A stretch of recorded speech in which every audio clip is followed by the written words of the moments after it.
Oke, teman-teman, berhubung kita sekarang sudah di jam 18.37 ya, jam WIB, jadi kita mau segera memulai ibadah kita pada malam hari ini.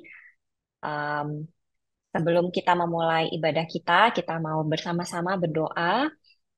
Kita mau memuji, memuliakan Tuhan juga, karena hari ini kita sudah boleh berkumpul, dan semoga juga di ibadah ini kita boleh eh, menyelesaikan ibadah ini dengan insight-insight yang baru mengenai apa saja sih tugas, tanggung jawab yang bisa kita lakukan dalam melayani Kristus. Mari sama-sama kita bersatu dalam doa. Ya Tuhan, Allah Bapa kami yang Maha Pengasih dan Maha Penyayang, terima kasih Tuhan untuk segala kebaikan-Mu. Terima kasih Tuhan kalau Engkau pada malam hari ini boleh kumpulkan kami bersama-sama via Zoom ini Tuhan untuk mendengarkan firman-Mu. Tuhan, kami mau berdoa untuk setiap kami yang hadir pada malam hari ini. Mungkin kami hadir dengan perasaan yang galau, Tuhan. Mungkin kami hadir dengan perasaan optimis. Beberapa dari kami hadir dengan perasaan pesimis melihat betapa banyaknya kejadian yang terjadi di sekitar kami yang mungkin berdampak langsung kepada kami, terutama kami yang tinggal di Jakarta, juga mungkin di tempat-tempat lain yang ada di Indonesia, Tuhan. Tuhan, tapi kami mau datang, kami mau menyerahkan seluruh uh, ibadah pada hari ini. Tuhan yang berkati, Tuhan yang perlengkapi kami dengan Roh Kudus-Mu Tuhan, supaya kami boleh mendengarkan apa yang mau Tuhan sampaikan melalui khotbah yang nanti juga akan dibawakan oleh Prof. Musa. Tuhan yang berkati supaya ibadah ini boleh berjalan dengan lancar. Tuhan berikanlah koneksi internet yang baik juga buat kami yang menjadi penata layan maupun kami yang hadir sebagai pembicara dan juga sebagai peserta ibadah. Terima kasih ya Tuhan, kiranya Tuhan yang sudah mengerjakan pekerjaan yang baik dalam hidup kami, yang sudah menyelesaikan pekerjaan yang baik dalam hidup kami, boleh selalu menjadi inspirasi kami juga untuk kami boleh terus melayani di ladang-Mu. Terima kasih Tuhan, amin. Oke, kita belum menyapa juga ada Prof. Yusak hari ini akan membawakan firman juga buat kita semua. Halo Prof. Ya, Ya, halo, halo. em, Ya, terima kasih sudah oh, diundang. siap Prof. Oke, nah teman-teman seperti yang tadi sudah saya sampaikan di awal, mungkin kita akhir-akhir ini mungkin kita banyak melihat berita-berita yang cukup overwhelming gitu ya buat kita. Ada apa sih sebenarnya? Kemudian isu apa sih yang harusnya kita coba pelajari, kemudian apa yang kita perlu tahu, dan bagaimana kita juga bisa mengambil peran tentunya dalam koridor uh, kita sebagai um, anak-anak Tuhan gitu ya. Jadi kita mau berkontribusi apa sebagai anak-anak Tuhan, dan tentunya kita juga menggunakan pola pikir pola pikir yang sebisa mungkin Christ-like gitu.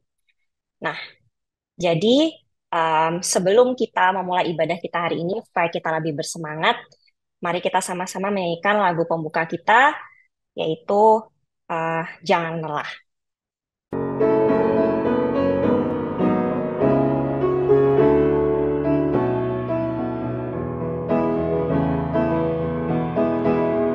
Jangan lelah bekerja di ladangnya Tuhan, Roh Kudus yang beri kekuatan, yang mengajar dan menopang.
Oke, ya teman-teman, em, sebenarnya kalau misalnya mau dibilang Heart for the Nation gitu ya, kayaknya kita setelah beberapa minggu terakhir itu terbagi jadi dua kubu. Ada yang masih eh, optimis gitu dengan negara kita, penuh pengharapan dan percaya bahwa em, semua ini yang karena dalam daulat Tuhan akan pastinya outcome-nya juga Tuhan yang berkenan gitu ya. Ini dalam permissive will of God gitu, semua yang terjadi dalam hidup kita.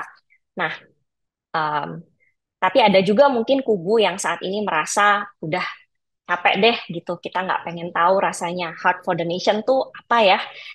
Kayaknya nation juga udah nggak punya heart buat kita gitu sebagai citizennya, buat kita sebagai tenaga medis gitu.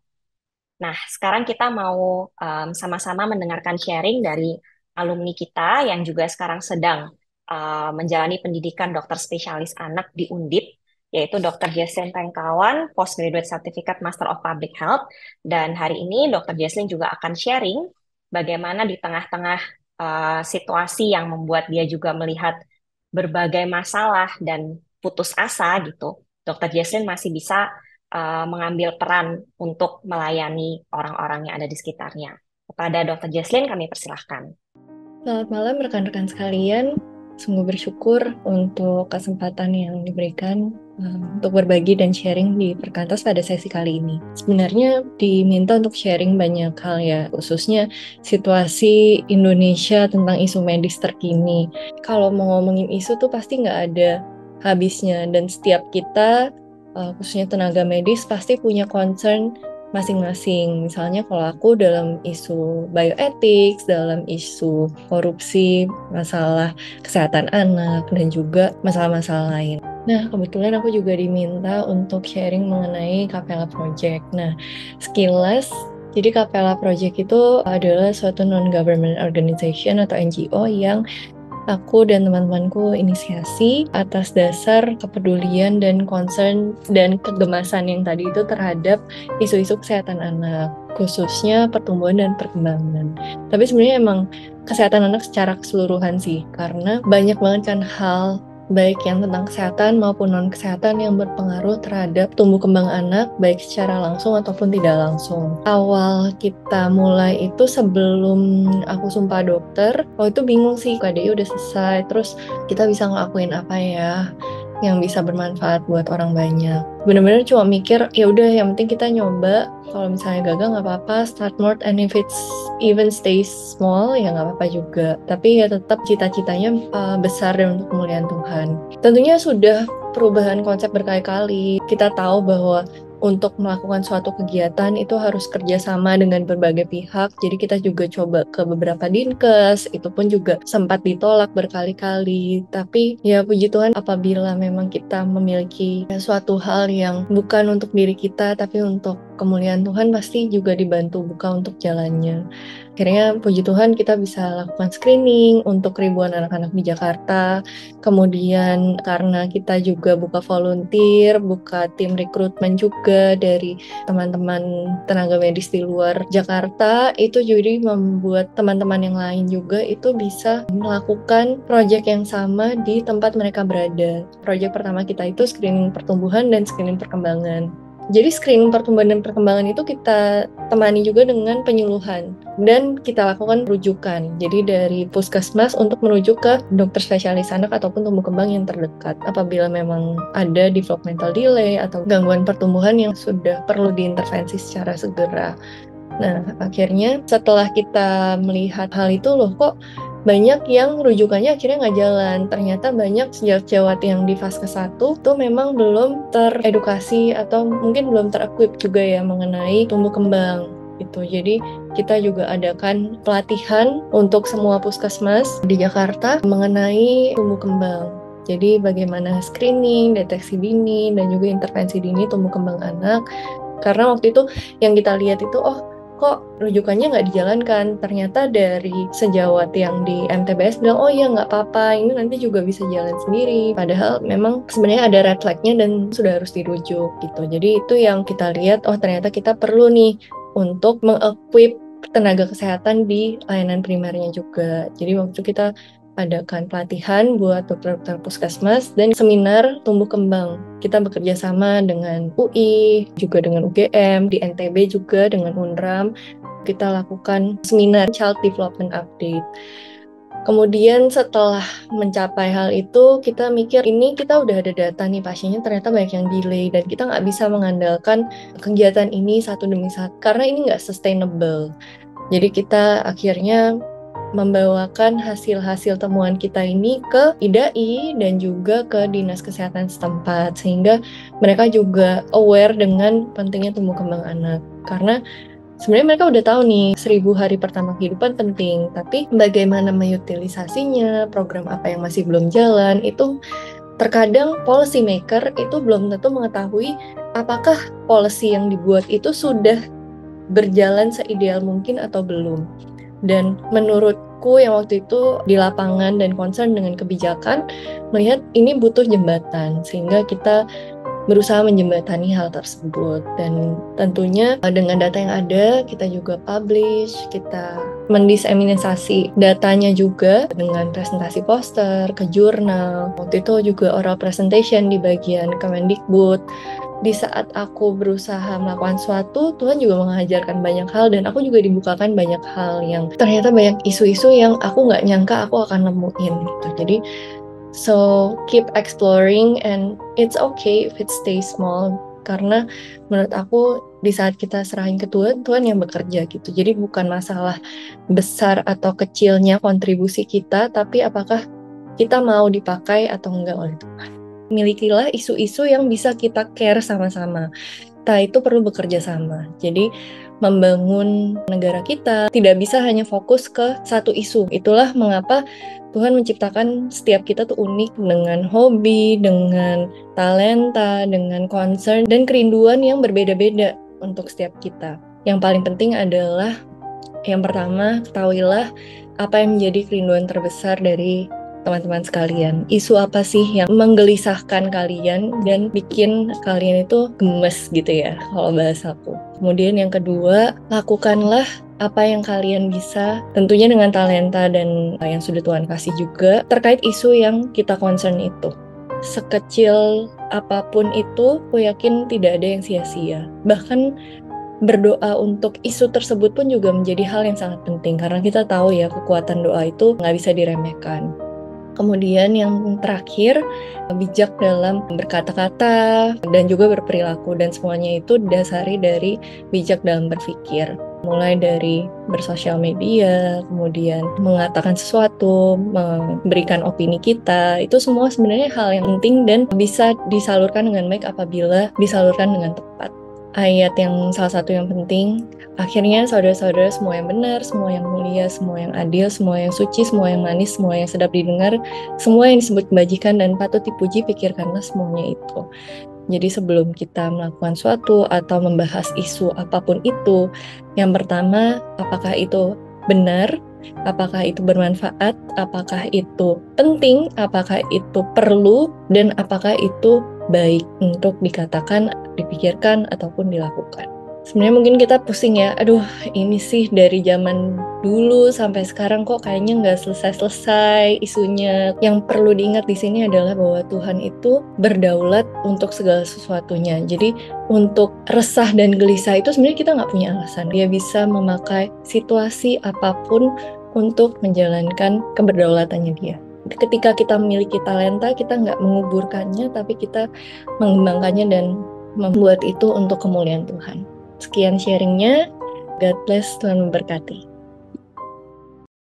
Oke, terima kasih banyak kepada Dr. Jesslyn. Kita juga nanti mau sama-sama mendoakan Dr. Jesslyn yang sekarang sedang menjalani pendidikan spesialis dan belum bisa hadir bersama dengan kita secara live gitu ya. Tapi bersyukur Dr. Jesslyn sudah meluangkan waktu untuk boleh sharing mengenai apa yang sudah dikerjakan juga dalam pelayanannya, terutama terkait dengan kesehatan anak. Nah, teman-teman, sebelum kita masuk ke dalam firman pada malam hari ini akan dibawakan oleh Prof. Yusak, kita mau sama-sama mengangkat pujian. Kita mau menyampaikan kepada Tuhan bahwa kita rindu untuk mengenal Tuhan lebih dalam lagi. Kita rindu untuk kita boleh mendapatkan mindset yang semakin hari semakin dipertajam, semakin hari semakin boleh diberikan kegelisahan dan kerinduan untuk mengerjakan pekerjaan-pekerjaan yang Tuhan mau kita lakukan di dunia yang sementara ini gitu. Kita sama-sama menyanyikan lagu Mengenalmu.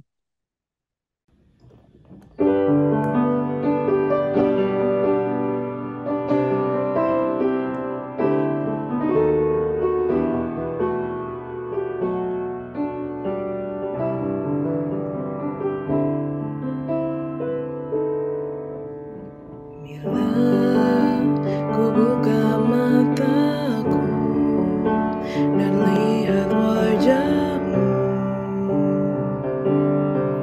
ku terkagum. Bila ku lihat hidupku dan karya tanganmu, ku tersanjung. Karena semua yang baik dalam hidupku, itulah karyamu. Kau beri kesempatan yang baru, dan ku ingin mengenalmu, Tuhan, lebih dalam dari semua yang ku kenal. Tiada kasih yang melebihimu. Ku ada untuk menjadi penyembahmu.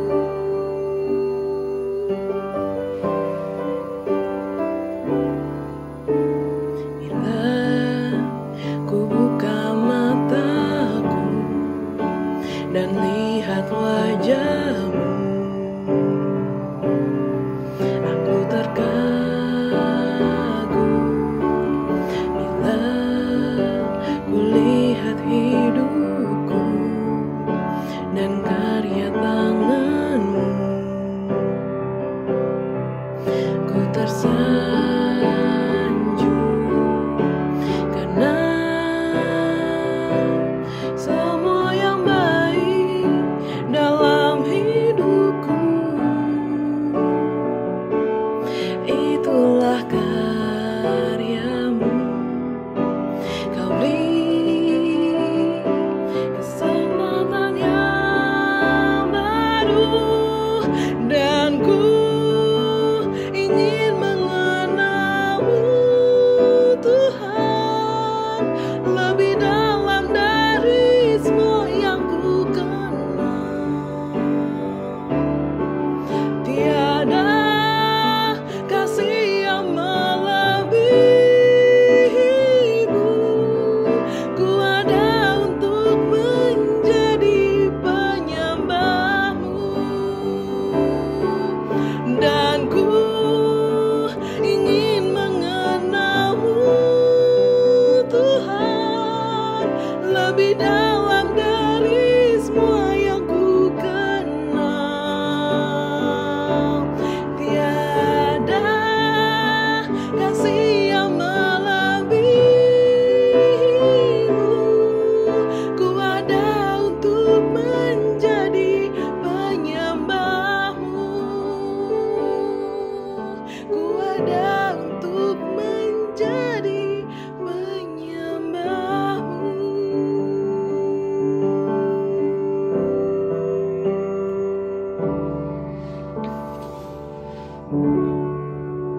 Baik, selanjutnya kepada Prof. Yusak, silahkan untuk memimpin dalam doa dan lanjut untuk khotbah. Terima kasih, Dr. Ayu. Mari kita berdoa. Kami bersyukur kami diberi kesempatan boleh bersekutu pada malam hari ini. Kami memuji dan memuliakan Tuhan karena kebaikan Tuhan. Dan kami boleh bersyukur apapun dalam kondisi apapun bangsa ini, Tuhan. Kami percaya Engkau ada bersama-sama dengan kami. Engkau ada di sekitar kami. Karenanya kami tidak takut ya Tuhan. Apapun yang terjadi. Karena Tuhan lebih tinggi, Tuhan lebih besar. Dan Tuhan berkuasa untuk segala sesuatu yang terjadi. Tidak ada yang tidak Engkau lihat. Tidak ada yang terlewat oleh Engkau, Tuhan. Karena itu kami percaya Engkau ada sertai kami bersama-sama, termasuk pada malam hari ini, Tuhan. Biarlah kami boleh belajar bagaimana mengisi kemerdekaan yang sudah Tuhan berikan kepada kami selama 79 tahun ini. Supaya kami boleh menjadi berkat bagi bangsa ini, Tuhan. Terima kasih Bapa, dalam Yesus Kristus kami bersyukur untuk semuanya. Amin. Oke, iya ya, saya kenapa pakai warna biru ya, ngikutin yang sedang terjadi nih. PowerPoint-nya warna biru, saya ganti memang. Cuma saya cari yang warna biru yang seperti yang sedang kita gaung-gaungkan, nggak dapat. Jadi saya dari warna biru ini sudah tahulah hati saya seperti apa kali ini kita ya. Tapi teman-teman, bahwa diingatkan bahwa Tuhan tuh ada dekat kita, itu membuat saya percaya bahwa tidak ada yang tidak Tuhan lihat gitu loh. Dan kita percaya bahwa kita sampai hari ini itu juga karena kebaikan Tuhan. Oleh karena itu penting sekali kita hari ini bicara tentang Heart for the Nation, apa yang kita bisa lakukan untuk bangsa ini sambil melihat apa sih yang sedang terjadi. Terima kasih untuk sharingnya tadi yang sudah banyak membantu memulai bagaimana kondisi bangsa ini dan betapa gregetnya. Tapi saya tidak pernah khawatir gitu, karena seberapapun gregetnya, seberapapun kecil kita lakukan, itu pasti bermakna bagi kelebaran kerajaan surga di bumi ini gitu. Jadi kita nggak usah khawatir dengan apapun yang terjadi. Ini saya ambil dari majalah CNN, 79 tahun merdeka, wajah si miskin dan tak sejahtera masih menghias RI. Saya agak tidak terlalu banyak bicara ke politik karena waktu saya buat ini kejadiannya belum seperti ini ya. Jadi hatinya masih belum sampai ke sini, tiba-tiba agak, waktu saya membuat ini, waktu itu saya sudah agak hopeless, tapi kemudian tiba-tiba ada Mahkamah Konstitusi membuat sesuatu yang baru, kemudian turun lagi, tapi kita semangat. Tapi saya hari ini mau bicara dengan relatednya dengan kondisi kedokteran kita. Oke, teman-teman, jumlah penduduk miskin di Indonesia itu tercatat memang cuma 9,03% ya. Angka ini turun dibandingkan dengan Maret 2023. Jadi 79 tahun merdeka, kita nggak sampai 10% gitu ya, yang mengalami disebut miskin. Tapi kita tidak tahu sebenarnya kata-kata miskin ini kita ambil dari mana gitu teman-teman ya, karena faktanya itu sebentar. Karena faktanya banyak sekali term-term yang dipakai di dalam dalam menyatakan kemiskinan dan sebagainya. Suara saya kecil ya? Di Halo? saya sih, di Di saya saya keras besar, banget, Dok. Prof. Iya. Habis ada tiba-tiba tulisan your voice quality is poor. Benchmarknya tinggi berarti itu device-nya. Oke. Lanjut ya. Kenapa saya bicara tadi tentang kemiskinan dulu? Karena kemiskinan yang kita akan bahas ini sebagai dokter itu berkaitan dengan kesehatan masyarakat, dan statement dari Guru Besar FKUI dalam rangka 17 tahun dalam rangka 79 tahun kemerdekaan, dia bilang begini, kemerdekaan itu termasuk setidaknya kemerdekaan dalam kesehatan. Dan dia mengacu pada istilah definisi pelayanan kesehatan universal atau universal healthcare, bahwa semua orang harus dapat mempunyai akses pada pelayanan kesehatan yang bermutu yang diperlukan tanpa membebani finansialnya. Jadi istilah kemerdekaan di dalam kesehatan itu adalah semua orang itu punya akses pada pelayanan kesehatan yang bermutu. Jadi semua orang akses pelayanan kesehatan yang bermutu tanpa membebani finansialnya. Jadi ini yang disebut oleh Guru Besar FKUI ya, Chandra Yoga. Statementnya begitu, bahwa semua orang harus mendapat akses. Itu termasuk dalam kemerdekaan kesehatan. Nah, pengertian kemerdekaan kesehatan pertama sesuai pengertian di atas adalah semua orang. Artinya pelayanan kesehatan adalah untuk siapapun juga di negara kita, entah tinggal di pelosok Nusantara manapun, tanpa kecuali sama sekali. Itu artinya kemerdekaan kesehatan itu adalah milik semua orang di negara kita. Mulai dari kota besar, jadi semua orang kota besar juga layak mendapatkan pelayanan yang semestinya, dan termasuk juga di tempat yang paling miskin sekalipun, ya, paling jauh sekalipun, kita harus mendapatkan pelayanan kesehatan. Jadi itulah kenapa disebut pilar kemerdekaan yang berkelanjutan, karena studi menyebutkan bahwa masyarakat yang sehat itu cenderung lebih produktif. Ya, jadi teman-teman, ini yang statement pertama kami yang saya sampaikan pada hari ini, bahwa kesehatan itu penting dan kemerdekaan itu penting, tetapi kemerdekaan kesehatan itu sangat penting, yang menunjukkan bahwa semua orang itu berhak mendapatkan layanan kesehatan gitu, yang bermutu dan dimanapun juga. Nah, itu yang dinyatakan kemudian oleh pemerintah, bahwa kesehatan masyarakat yang kuat merupakan salah satu elemen utama pembangunan. Jadi ketika negara mengambil langkah untuk mendorong pencegahan penyakit, sebenarnya tujuannya itu adalah supaya mengurangi beban biaya perawatan medis di masa depan. Jadi ini yang kaitkannya dengan kemerdekaan kita. Jadi menyediakan fasilitas kesehatan supaya kemerdekaan kesehatan tadi itu didapat, maka itu adalah tanggung jawab negara, ya, menyediakan fasilitas pelayanan kesehatan supaya setiap orang yang tadi kemerdekaan kesehatan itu mendapatkan haknya, yaitu mendapatkan pelayanan kesehatan. Jadi teman-teman, kalau hari ini kita sebagai anak-anak Tuhan berkumpul pada hari ini, ingat bahwa yang menjadi visi kita sebagai dokter adalah bagaimana caranya supaya semua orang itu mendapatkan pelayanan kesehatan yang bermutu. Dan itu bukan hanya tanggung jawab negara, tetapi tanggung jawab kita sebagai anak-anak Tuhan boleh berperan supaya kemerdekaan kesehatan itu yang harusnya didapat oleh semua orang itu bisa didapat. Tetapi terdapat sejumlah masalah, ya, yang terkait dengan pelayanan kesehatan tadi, sehingga akhirnya tidak semua orang dapat itu. Teman-teman tahu bahwa ada namanya capaian indeks keluarga sehat. Faktanya sampai pada peringatan ke-79 tahun, capaian indeks keluarga sehat itu cuma naik 0,01% dari tahun lalu, ya, yang 0,22. Jadi yang tahun 2024 ini capaian 2003 menyebutkan hanya 0,23. Aku nggak tahu tahun 2004 mungkin 0,24 gitu, ya. Mengindikasikan tingkat keluarga yang tidak sehat. Kalau teman-teman tahu apa itu capaian indeks keluarga sehat, itu ada 11, ya.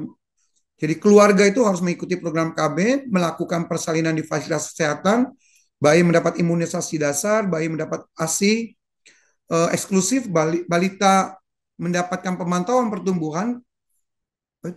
Oh, hilang. Sebentar. Hilang, ya. PowerPoint saya hilang, ya? Masih ada, Prof. Masih, Masih Prof. ada, Prof. Kok hilang?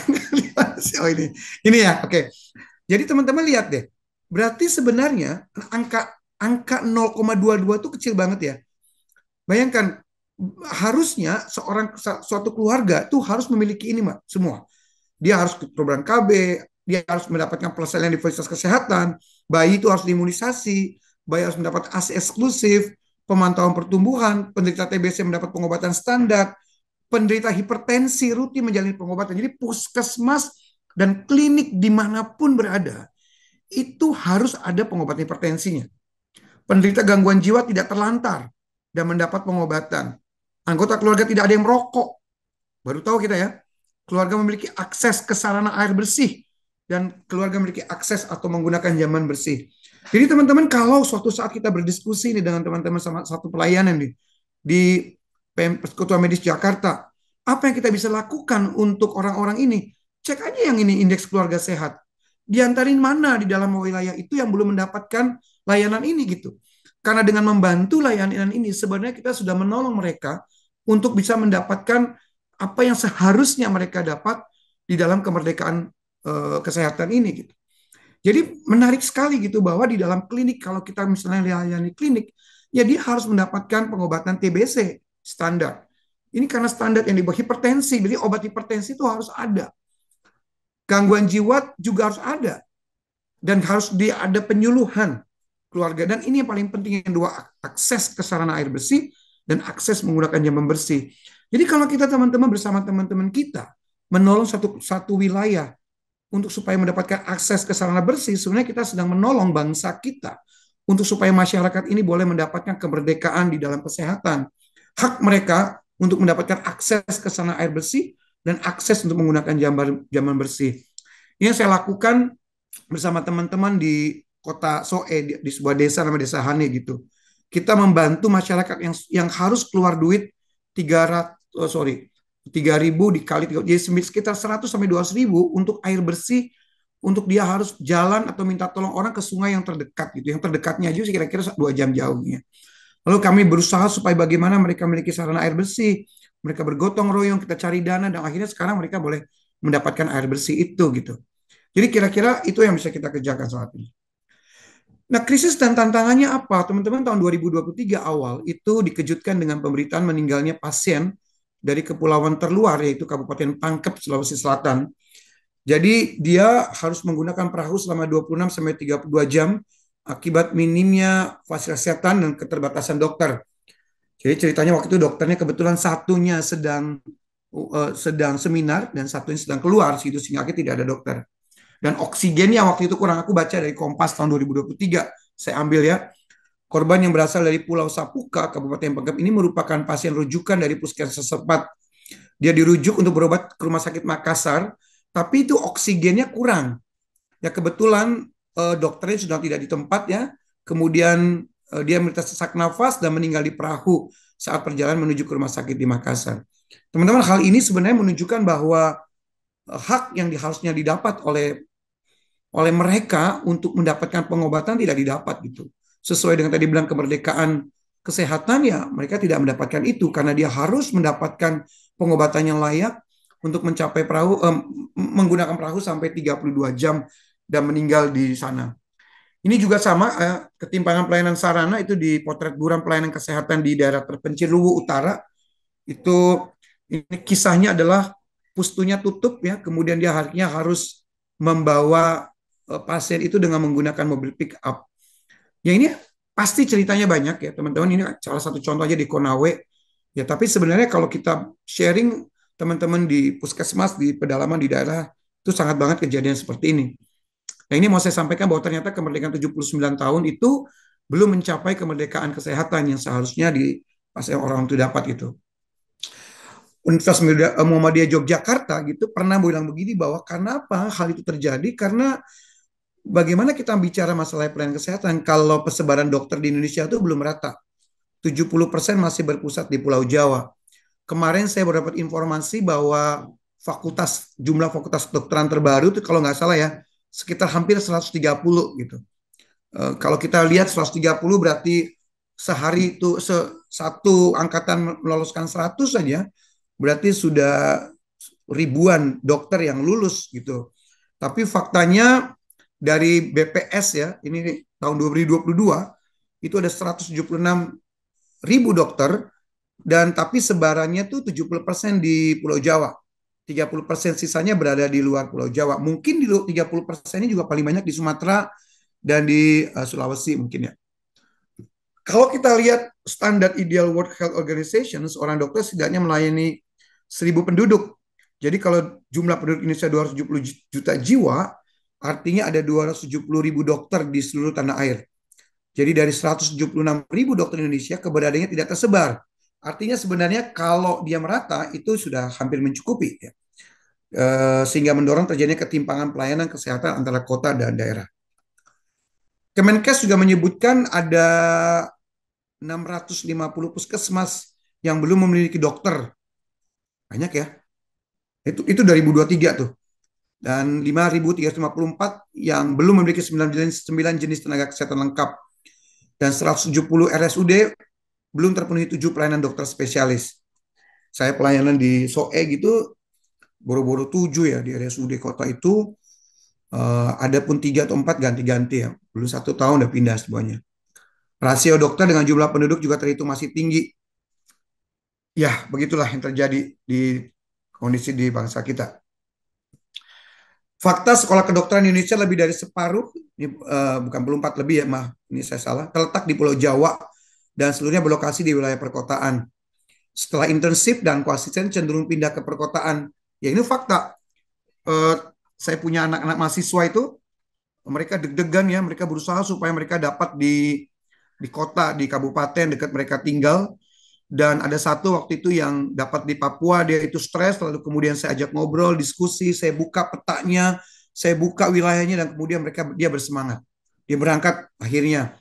Jadi teman-teman, sepertinya memang gitu ya, tempat-tempat di daerah-daerah terpencil tuh apa namanya, untuk 1 tahun mereka kurang ya.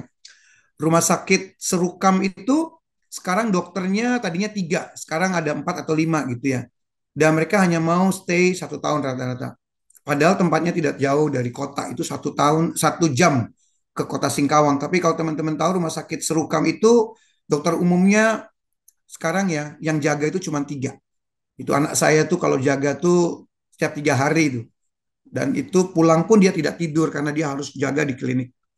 Gimana hati kita ya, kita melihat tempat rumah sakit misi yang seharusnya kita ada pun kita nggak ada.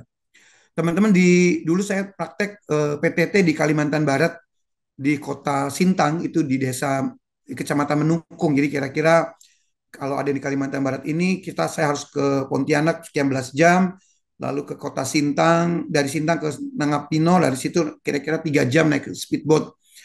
Dulu wilayah itu banyak anak-anak Tuhan ya, orang Kristen semua rata-rata jadi 90%. Tapi sekarang anak orang Kristen udah jarang sekali, dan teman-teman di wilayah-wilayah Dayak itu yang pedalaman-pedalaman itu sekarang dokter-dokternya adalah dokter-dokter dari teman-teman seberang. Saya nggak tahu kenapa gitu, apakah dampak dari persekutuan-persekutuan medis termasuk ya, itu kurang kuat itu untuk mendorong orang-orang Kristen untuk mau ke daerah. Karena faktanya tempat-tempat seperti itu sekarang diisi bukan lagi orang-orang kita gitu, tapi orang dari mereka. Dan teman-teman kalau tahu itu sangat berdampak seorang dokter untuk bisa bicara di pedalaman gitu ya. Dan ini yang kita menyedihkan, ada apa dengan persekutuan kampus kita? Ada apa dengan persekutuan medis kita? Ada apa dengan kita semua di sini gitu? Kalau yang terjadi, bagian saya saat ini adalah mendorong mereka untuk mau pergi ke daerah dan membuka mata bahwa mereka bukan saja perlu untuk pelayanan kesehatan, tapi mereka boleh juga mendengar Injil gitu ya. Dan jangan sampai Injil yang mereka pernah dengar malah digagalkan oleh orang-orang yang baru ini. Pengertian kemerdekaan kesehatan yang kedua di dalam UHC tadi disebut oleh Prof. Yoga itu adalah akses. Jadi dia harus punya akses untuk mendapatkannya. Jadi penyebaran fasilitas kesehatan benar-benar harus merata dan menjangkau di seluruh pelosok, karena kita bayangkan tadi 36 jam untuk seseorang kita bisa mendapatkan akses pelayanan kesehatan di tempat yang memadai. Stunting, ya kan, prevalensi stunting nasional tuh mencapai 24,4%, melampaui target rencana pembangunan jangka panjang. Gangguan pertumbuhan perkembangan anak itu dampaknya serius teman-teman, yaitu kalau kita lihat stunting itu bisa menyebabkan gangguan gizi, itu menyebabkan gangguan perkembangan otak, perkembangan kognitif dan pertumbuhan fisik. Dan kalau sudah begitu, kognitifnya jelek, prestasi belajarnya turun, daya tahan tubuhnya juga rendah. Dan itu adalah tantangan bagi bangsa ini teman-teman, bagi kita semua. Saya dan teman-teman di NTT, di SOE juga sedang memulai kampanye untuk bagaimana kita bisa menolong mereka supaya mereka akhirnya tertolong dari gizi buruk dan jangan sampai nanti pada masanya dia mendapatkan stunting. Lalu apa yang harus kita lakukan teman-teman dengan apa yang sudah terjadi di sana gitu? Apa yang sudah kita lihat bahwa kurangnya dokter, kesempatan masyarakat untuk mendapatkan haknya yaitu pelayanan kesehatan dan penjangkauan sarana tuh sangat jauh gitu. Nah, saya ingin membuka hati kita bersama-sama dari apa hati kita untuk bangsa ini, heart for the nation. Saya ambil dari Amsal 11 ayat 10. Teman-teman, kalau kita mau, saya bacakan saja karena cuma 1 ayat ya. Bila orang benar mujur, beria-rialah kota. Dan bila orang fasik binasa, gemuruhlah sorak-sorai. Kalau King James Version itu bilang, when the righteous do well, the city rejoice. When the wicked perish, there is no joy. When the righteous do well, jadi bila orang benar mujur, beria-rialah kota. Saya mau bahas sedikit tentang apa itu maksudnya dengan benar. Orang benar di dalam visi Amsal 11:10 itu adalah yang dimaksud adalah sadikim, ya, orang yang memandang segala sesuatu yang mereka miliki sebagai anugerah dari Tuhan untuk dikelola demi tujuan-tujuannya, melakukan panggilan mereka dengan mata yang tertuju pada menghadirkan kerajaan Allah. Jadi kata sadikim itu ya orang benar tadi itu diambil dari 2 kata sebenarnya. Yang pertama orang benar yaitu sadik. Sadik diambil dari kata sadik gitu. disebutnya righteous atau benar, ya. Tapi itu ada juga menyebutnya adil. Jadi 171 itu menyebutnya benar, righteous 162 dan adil itu 42. Tapi juga ada yang diambil dari kata tadi kan sadik ya. Ada diambil di kata sadak. Sadak itu juga sama. Tetapi lebih banyak katanya justify itu 23. 23 ya. Jadi to be just. Jadi ada akar katanya tuh sebenarnya orang benar ini tuh ada dua, yaitu sadak tadi ya, sadak dan sadik. Nah, kalau kita lihat kalimat itu sebenarnya ada di Kejadian 18 ayat 19, teman-teman.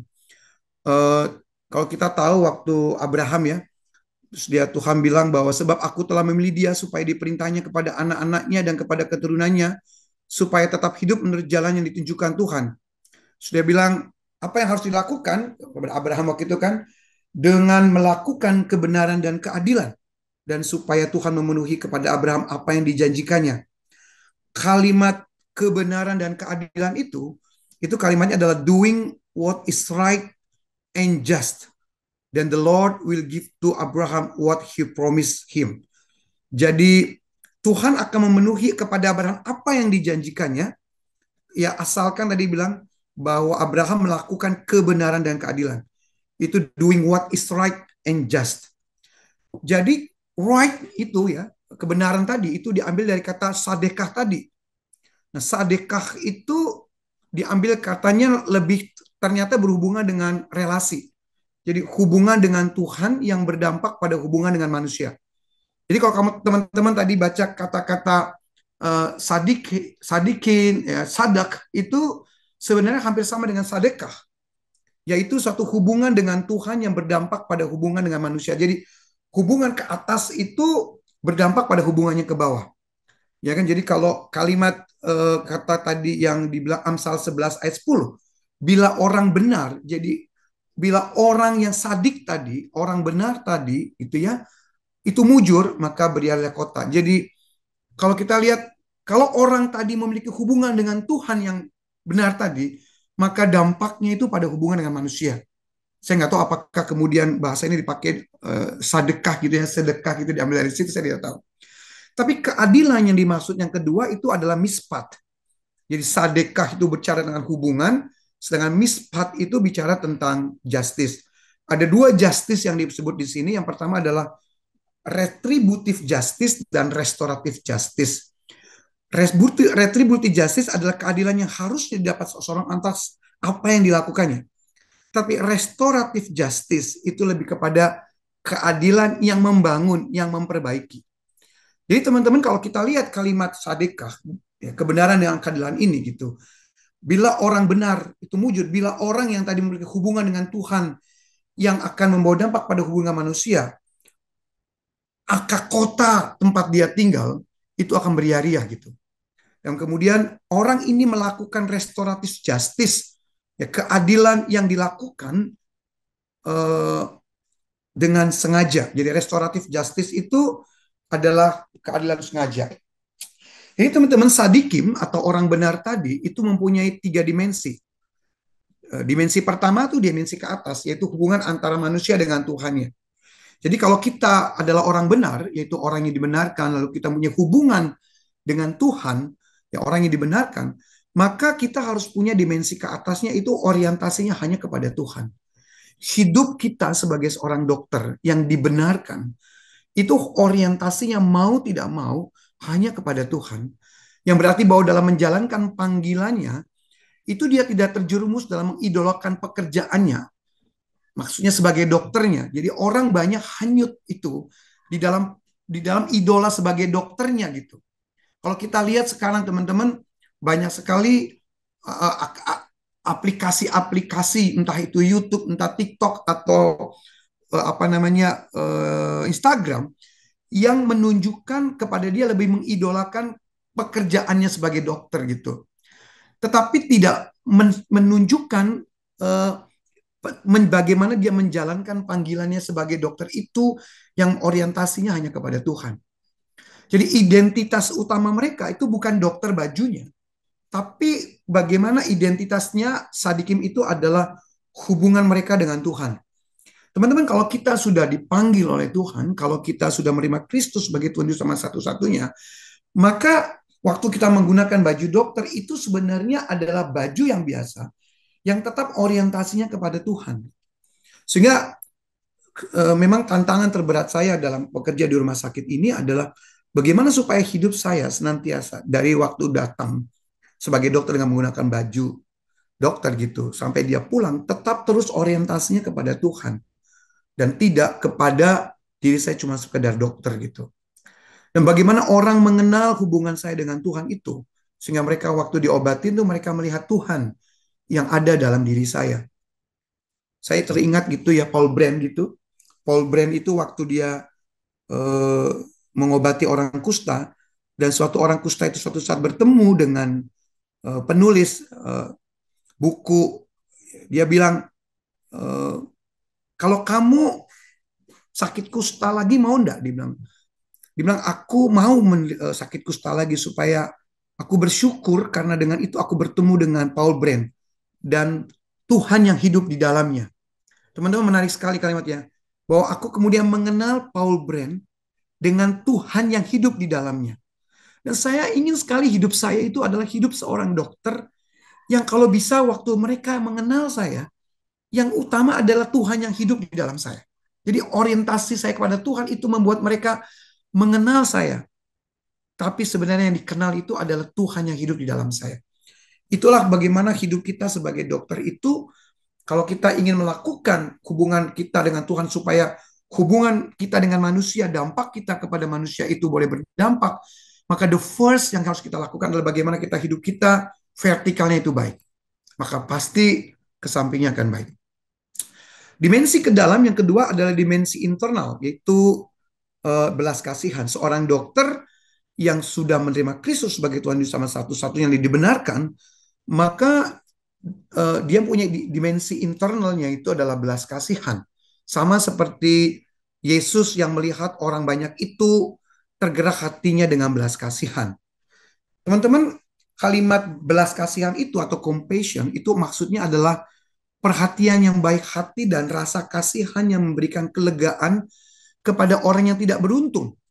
Jadi kalau kita bicara tentang belas kasihan, maka tentu kita bicara dengan tidak beruntung, bukan saja tidak beruntung secara material, tapi kalau kita hari ini kita bicara tentang konteks kemiskinan, maka dan kota yang beria-ria, maka konteksnya pasti adalah orang-orang yang tidak beruntung. Ini adalah orang-orang yang tidak mendapatkan sarana kesehatan, orang-orang yang tidak mendapatkan pengobatan yang selayaknya dia dapat.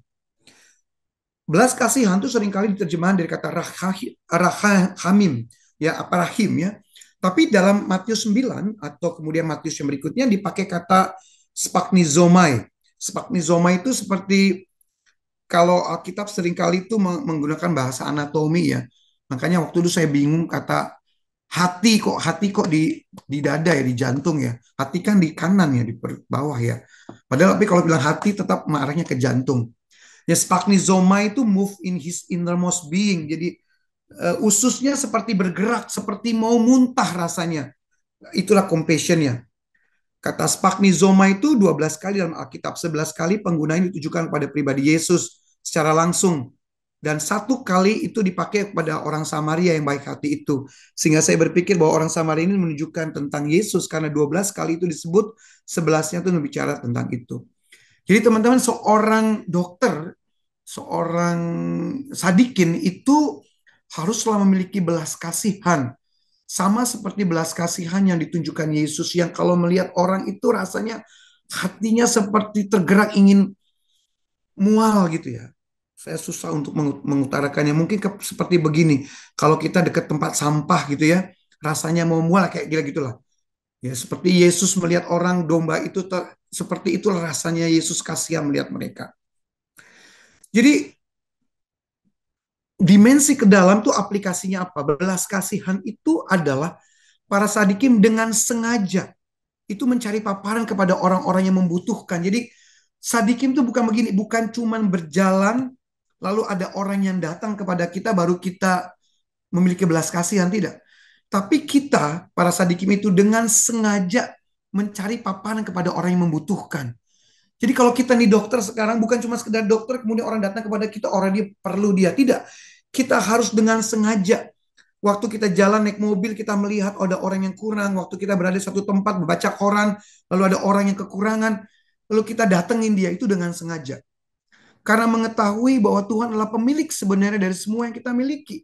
Jadi apa yang kita miliki, kemampuan kita sebagai dokter, ya saya sedih sekali gitu karena banyak sekarang orang belajar fellow gitu ya supaya memiliki kemampuan yang banyak tapi tujuannya sebenarnya adalah bukan untuk melayani orang gitu tapi berhitung berapa yang banyak yang bisa dia dapat untuk dirinya gitu.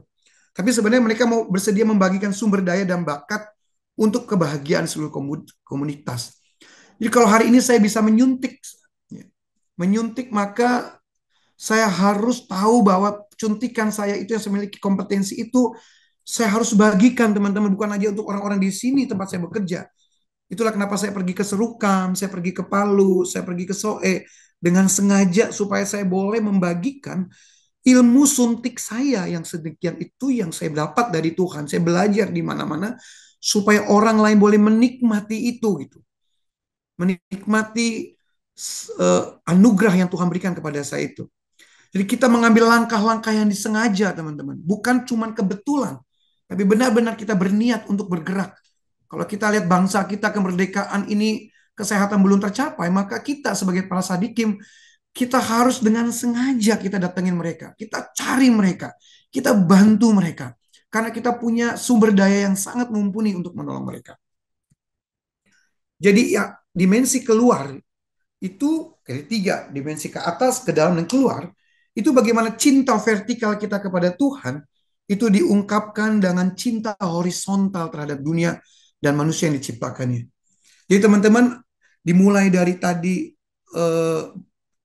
dimensi hanya Tuhan yang kita fokus kita.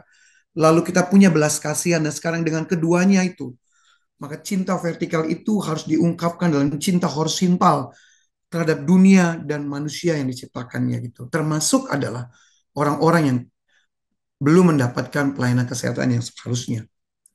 Kita harus menyelaraskan diri dengan keinginan Tuhan untuk menciptakan kesejahteraan masyarakat. Dan aktivitas sadikim itu adalah aktivitas dari upaya Tuhan untuk menegakkan keadilan. Jadi teman-teman itu yang mau sedikit saya sharingkan awal gitu bahwa kalau kita bisa melakukan ini maka pastilah kota tempat kita tinggal itu beria-ria. Desa tempat kita melayani tempat beria-ria. Kabupaten tempat kita tinggal itu beria-ria. Karena paling tidak ada orang-orang dokter Kristen, para sadikim yang dengan sengaja mau terlibat, dengan sengaja memberikan apa yang sudah Tuhan berikan untuk mereka gitu. Nah teman-teman bagaimana sadikim ini bisa berkarya? Dokter ini berkarya. Menurut saya ada dua hal yang bisa kita lakukan sebagai seorang dokter, terutama di dalam konteks pelayanan kesehatan, terutama dalam 79 tahun merdeka.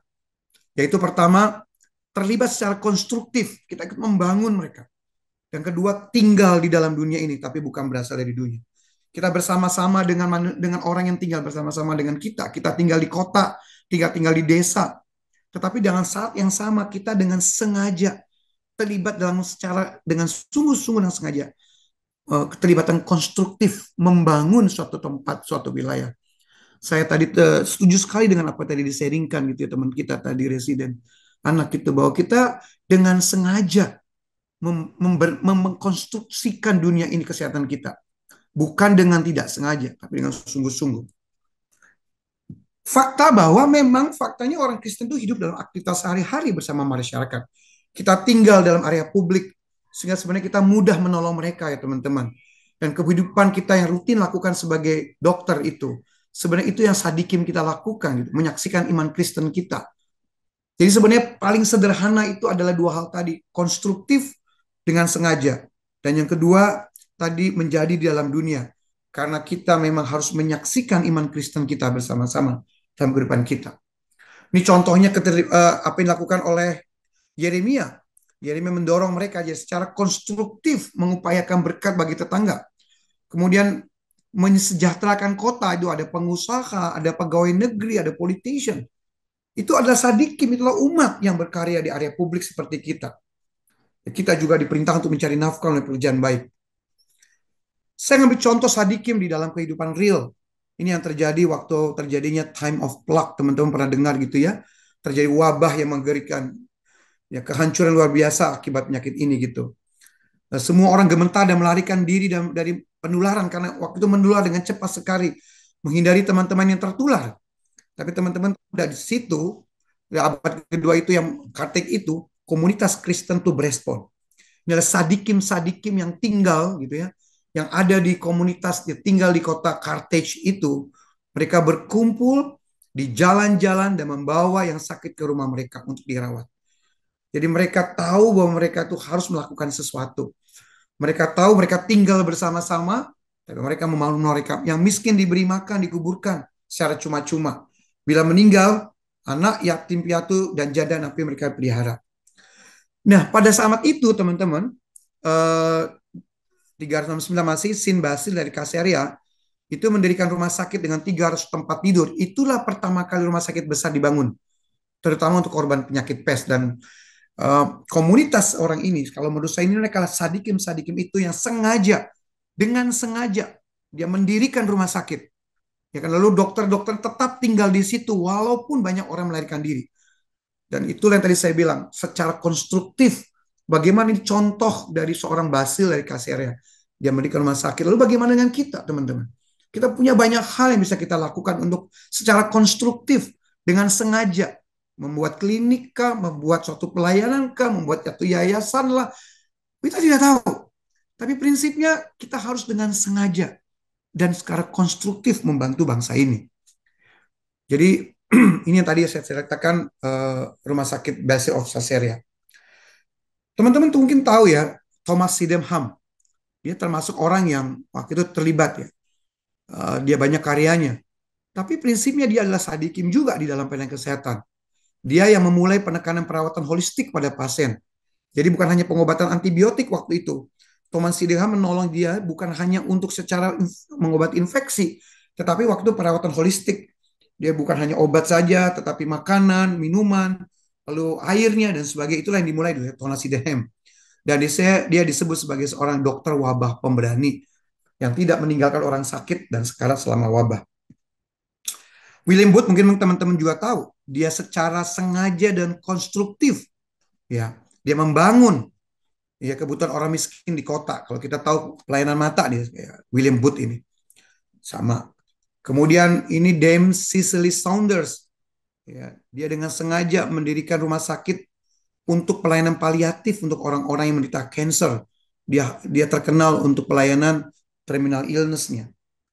Kemudian kita kenal Ida Sophia Scudder, yang kalau kita tahu bahwa dia akhirnya yang mendirikan salah rumah sakit misi yang terkenal ya, CMC di Vellore, India. Ya, Vellore, India. Lalu bagaimana dengan kita? Apakah kita adalah orang benar yang mujur?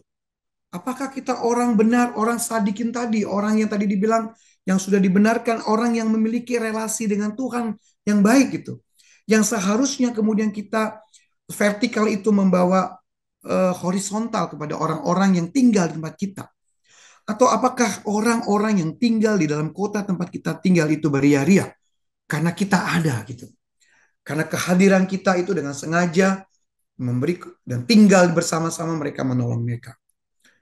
Kalau kita lihat ada, lalu saya mau menariknya itu kepada pekerja-pekerja untuk tuayan itu.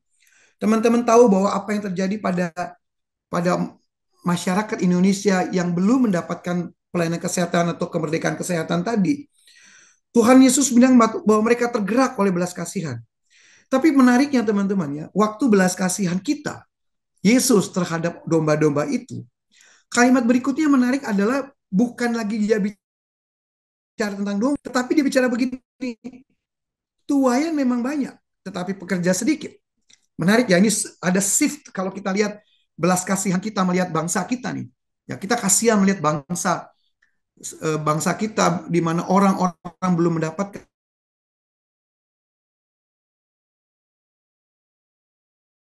Dia bilang tuayan memang banyak, tapi pekerja sedikit. Karena itu mintalah kepada Tuhan yang mempunyai tuayan supaya ia mengirimkan pekerja Tuhan itu. Teman-teman, itu ada namanya metafora di dalam di dalam metafora di dalam ayat ini, yaitu dari sheep without shepherd ke how first.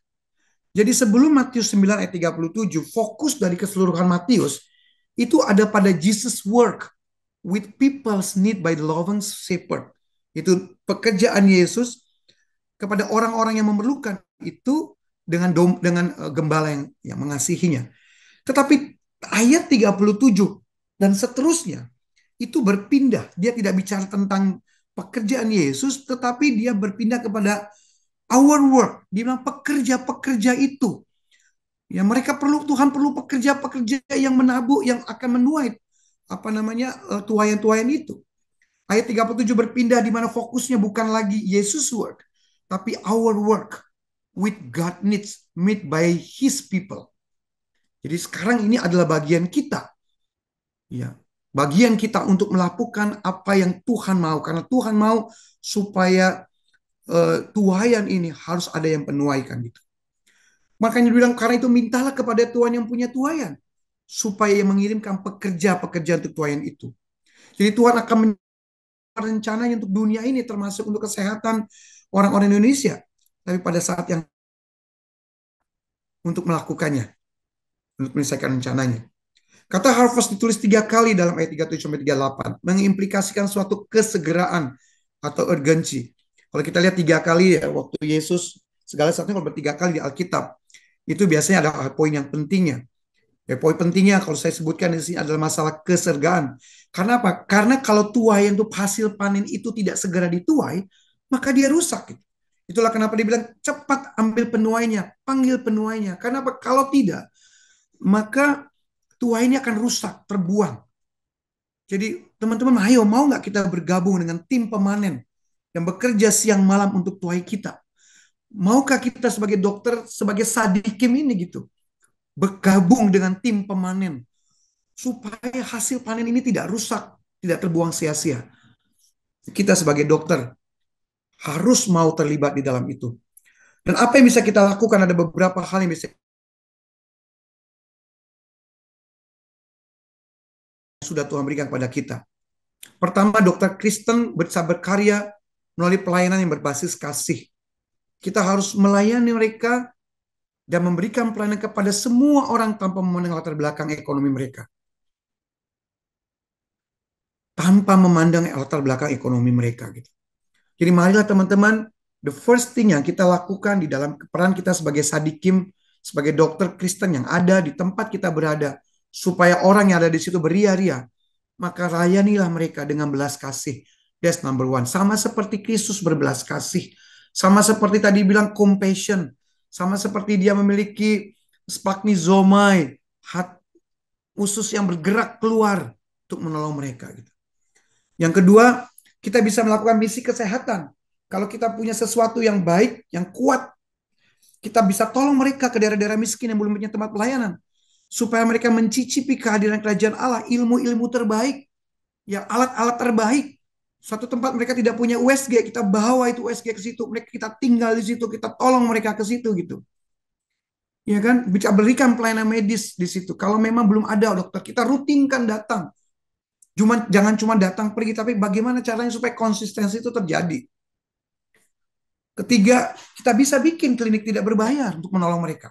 Membuka atau mendukung klinik, kita bilangnya amal, tapi sebenarnya klinik yang tidak berbayar. Menawarkan layanan kesehatan gratis atau bersubsidi. Jadi berfokus pada masyarakat kurang mampu. Teman-teman, PMDKJ ini aja bisa buat satu klinik yang tidak berbayar di suatu tempat. It's very easy. Ayo lakukan dengan sengaja. Kita lakukannya dengan sengaja. Kita berkonstruksi untuk bangsa kita, untuk orang-orang ini. Jangan menunggu, tapi ayo kita melakukan sesuatu. Ya, kita bikin klinik tidak berbayar misalnya. Kita ada 27 orang ini memikirkan bagaimana caranya menolong satu tempat yang jauh yang tidak ada. Kita kirim dokter, kita bantu dokternya, kita gabung dananya. Itu kita bisa lakukan itu, teman-teman. Kita bisa melakukan edukasi kesehatan, menekan gaya hidup sehat. Kita datang ke satu tempat kita tinggal, tempat sekitar kita atau tempat yang jauh, nggak apa-apa. Ayo kita secara rutin melakukan edukasi, membantu masyarakat meningkatkan kualitas hidup mereka. Yang kelima, bersama dengan gereja dan organisasi Kristen kita mengadakan kegiatan sosial Mendukung kesehatan secara rakyat tahu teman-teman, gereja itu adalah tempat yang paling lengkap. Ada pengusaha, ada dokter, ada siapapun. Ayo kita lakukan bersama-sama, do something. Kalau perlu kita yang pergi ke sana gitu. Di satu tempat, di pelayanan saya, di tempat saya gitu, kita memang sulit. Gerejanya sendiri akhirnya saya bilang, ayo bersama-sama kita tolong mereka. Ini klinik kurang biaya, tidak cukup dana BPJS-nya, gereja harus terlibat. Lalu kita datang ke gereja supaya klasisnya, supaya mereka melakukan persembahan ribuan saja, 1.000 saja, setiap datang ke gereja 1.000 saja. Dikumulkan bersama-sama supaya menolong, membantu satu klinik, atau menolong satu komunitas, atau menolong satu tempat yang gizinya buruk. Ditolong mereka dengan komunitas. Kita harus terlibat, datang dengan sengaja, bersama-sama datang ke wilayah gereja itu. Kita tolong mereka. Dukungan psikososial, spiritual pada pasien atau keluarga yang mengalami kesulitan ekonomi, kita bisa tolong mereka.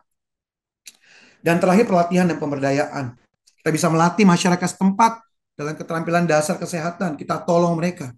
Jadi kita tidak hanya mengobati, teman-teman. Kita tidak cuma bisa, ya kita mengobati tentu saja, tapi kita punya peluang untuk yang kedua. Tadi kita menyumbang ke tempat yang lain. Kalau kita baca buku tentang bagaimana peran kita dalam publik, yang pertama tentu kita adalah maksimal dalam ilmu kita. Memberikan yang terbaik sesuai dengan kemampuan kita. Tapi yang kedua, kita bisa menyumbang ilmu kita ke tempat yang jauh. Ya, misalnya teman-teman ada yang di Jakarta, bagaimana kita menolong orang di Kerawang, kemudian menolong orang di TNT, Papua, dan sebagainya. Yang ketiga, kita bersama-sama dengan kelompok tertentu kita membangun klinik tadi. Atau bersama-sama membuat pelatihan pemberdayaan untuk bangsa ini, teman-teman. Ayo kita lakukan sesuatu dengan sengaja. Bukan dengan sengaja dan dengan direncanakan. Supaya hasilnya itulah hasil yang baik. Tuhan Yesus memberkati. Itu yang bisa saya bagikan. Mudah-mudahan ini menjadi berkat supaya teman-teman boleh bersama-sama bergabung dengan komunitas kita semua untuk membangun bangsa kita. Tuhan Yesus memberkati.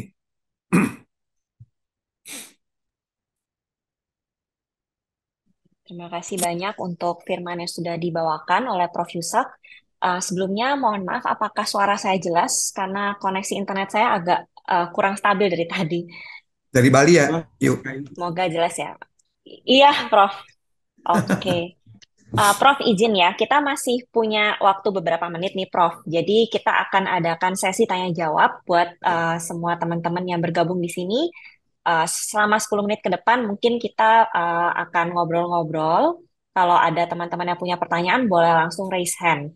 Jadi nanti kita bantu untuk unmute. Apakah ada dari teman-teman yang kiranya mau langsung memberikan pertanyaan kepada Prof. Yusak? Mungkin mau tanya lebih detail tentang apa sih yang lagi terjadi, stance-nya Prof. Yusak mungkin, penasaran juga teman-teman, atau pertanyaan-pertanyaan lain. Kalau teman-teman masih uh, belum bisa unmute, mungkin boleh juga untuk mengirimkan pertanyaan itu langsung ke direct message saya, nanti saya akan bacakan.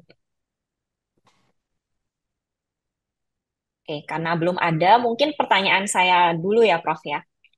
Jadi kalau tadi kan Prof juga udah menyampaikan apa-apa saja sih yang bisa kita lakukan gitu sebagai dokter-dokter Kristen di negara kita. Mungkin membuat klinik gratis, turun gitu ya, terus memberikan capacity building buat teman-teman di daerah.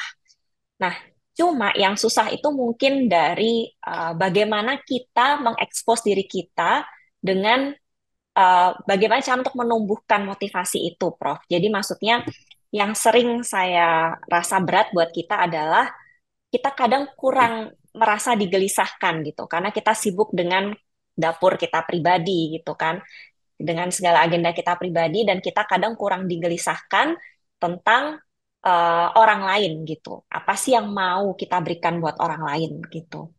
Nah, kira-kira apakah Prof punya pengalaman pribadi selama sekolah mungkin atau selama bekerja sebagai klinisi yang membuat Prof merasa bahwa ya memang akhirnya saya harus datang to the end of myself gitu, to the end of Yusak gitu, dan untuk membuat diri saya memang hanya untuk melayani Tuhan, gitu. Jadi bisa lebih efektif gitu. Gimana tuh Prof? Adakah tips and triknya? Kalau kita lihat tadi di PowerPoint-nya kan jelas ya, relasi relasi vertikal itu akan membuat horizontalnya itu akan menjadi equal. Makanya Alkitab bilang kasihilah ya kan Tuhan Allahmu ya kan, dan kemudian kemudian kasihilah sesamamu, itu kan sesuatu yang equal. Jadi kalau kita tidak memiliki hati untuk horizontal kepada orang lain, berarti ada yang salah dengan hubungan vertikal kita dengan Tuhan. That's clear, 100%. Kalau kita masih belum memiliki hati kepada mereka, pasti hubungan vertikal kita dengan Tuhan belum. Oleh karena itu, saya anjurkan, mari kita mendekatkan relasi kita dengan Tuhan. Karena dekat dengan Tuhan, relasi dengan Tuhan, membuat kita sadar siapa diri kita. Kemudian kita dibangun iman kita kepada Tuhan. Karena dengan sendirinya kemudian kita boleh mengerti, memahami maksud Tuhan terhadap dunia ini gitu loh. Jadi kalau misalnya kita merasa belum memiliki hati terhadap, kok kurang gitu ya, maka pastilah kita mempunyai relasi yang kurang baik dengan Tuhan. Teman-teman, saya dulu prakir ya, emang kenapa sih Yesus harus mati di kayu salib? Saya sampai sekarang belum bisa loh memahami sampai pada level Yesus mati di kayu salib, teman-teman. Kasihnya dia tuh sama seperti begini kan. Kalau saya lihat sampah, jalan tadinya di mobil, terus sama lewat sampah, lalu saya mau muntah. Kira-kira itulah splagnizimai gitu ya. Rasa seperti itulah aku melihat orang, sehingga aku harus menolong mereka gitu, berbelas kasih. Saya nggak sampai level gitu. Saya baru paham kenapa saya tidak bisa mengerti Yesus mati di kayu salib. Karena memang sulit bisa memahami bagaimana perasaan Yesus terhadap seperti itu gitu. Tapi paling tidak saya berusaha untuk makin dekat dengan Tuhan, makin berelasi dengan Tuhan, supaya hati ini ditumbuhkan, semakin ditumbuh kepada mereka. Dan teman-teman, waktu kita bertumbuh kepada Tuhan, maka saat itu juga maka hubungan horizontal kita kepada manusia, kita semakin dekat pada mereka. Kira-kira begitu ya Yayu. Maksudnya, there's something wrong with us kalau kita uh, belum memiliki hati kepada orang itu ya. Berarti memang relasi kita dengan Tuhan harus kita perbaiki. Kita harus makin dekat dengan Tuhan. Berarti ada hubungan pribadi yang kurang baik dengan Tuhan, yang harus semakin intens. Saat teduh kita dicek, bagaimana hubungan kita dengan Tuhan, bagaimana komunikasi kita dengan Tuhan kita gitu. Mungkin itu yang perlu kita evaluasi dalam hidup kita. Itu Ayu.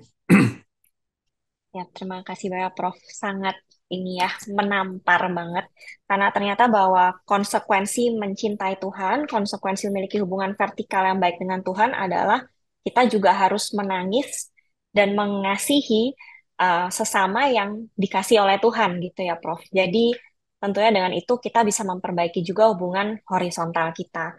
Saya jadi teringat waktu itu sempat datang ke satu acara tentang misi juga, dan di sana diingatkan dari Yakobus 4 ayat yang ke-17, jadi jika seseorang tahu bagaimana ia harus berbuat baik, tetapi ia tidak melakukannya, ia berdosa. Jadi mungkin itu juga salah satu yang boleh mengingatkan kita bahwa kita pasti setiap harinya diperhadapkan dengan pilihan untuk berbuat baik gitu ya.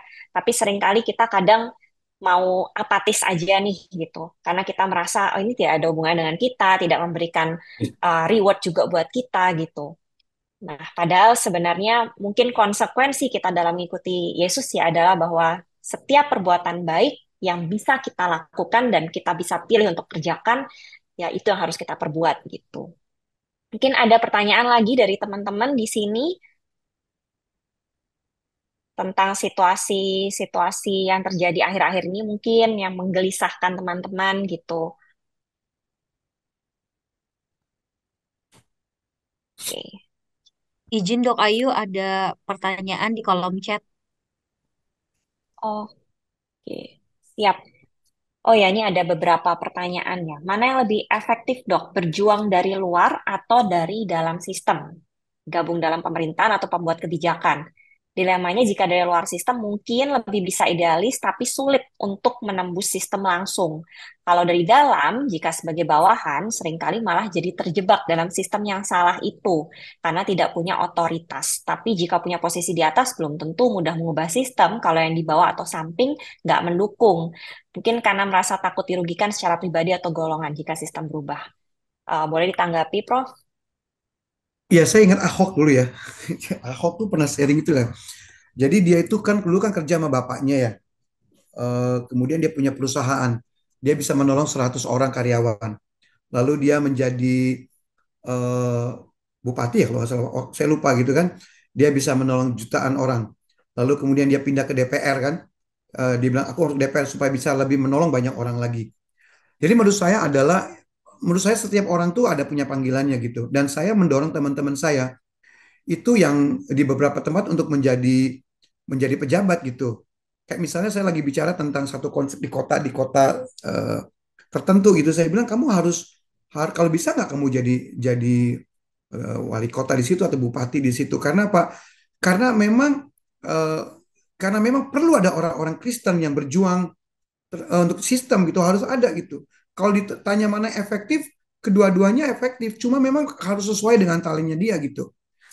Jadi kita punya orang-orang banyak. Apakah kita udah punya banyak orang-orang di pemerintahan? Jarang gitu. Itu yang kita ya. Saya bersyukur ya Bang Peter Yakob ya. Bang Peter Yakob itu di pemerintahan gitu. Saya punya saya punya abang ipar itu sekarang udah eselon 1 gitu di sana dan dia berjuang eh, di dalam kementeriannya gitu untuk membangun sesuatu yang baik. Waktu dia menjadi kepala cabang di suatu provinsi gitu, dia benar-benar menunjukkan bagaimana hidup kudus, cara yang benar dan sebagainya sehingga banyak orang kemudian melihat itu. Tapi memang kesulitannya dalam level kebijakan itu adalah kontinuitas gitu teman-teman. Sehingga kalau ditanya efektif mana, kalau saya tergantung dari perspektif mana dilihat gitu. Nah, kali ini kita bicara dengan dokter, saya berharap bahwa ada dokter-dokter yang mau juga stay di dalam struktural gitu. Atau juga di pegawai pemerintah. Kayak misalnya istri saya, dia tidak keluar dari pegawai negeri gitu karena dia melihat bahwa bagaimana supaya dia bisa membawa keadilan yaitu keilmuan yang tertinggi yang dirasakan oleh orang-orang swasta juga diterima gitu oleh orang-orang di rumah sakit negeri. Lalu bagaimana supaya kebijakan-kebijakan di rumah sakit pemerintah itu juga membuat orang-orang yang datang ke sana juga menikmati keadilan gitu dan kesejahteraan yang akibat dampak dari adanya orang Kristen di situ gitu. Kira-kira begitu. Jadi sulit untuk menjawabnya, tapi kalau saya melihat dari perspektifnya kedua-duanya diperlukan. Dan saya mendorong orang untuk tetap ada di pemerintahan. Dulu cita-cita saya yang mau jadi kepala dinas di mana di Sintang dulu ya. Waktu saya terima pegawai negeri, cita-cita saya mau jadi kepala dinas padahal tuh. Tapi kemudian saya lihat panggilan saya bukan di pemerintahan sehingga akhirnya kemudian saya datang ke klinisi. Saya rasa sesuai dengan panggilan masing-masing yuk. Tapi kalau ada bagus ya yuk. Ya, baik. Terima kasih, Prof. Mungkin diingatkan juga bahwa masing-masing dari kita itu punya panggilannya masing-masing dan tidak ada profesi yang lebih kecil daripada lainnya gitu ya.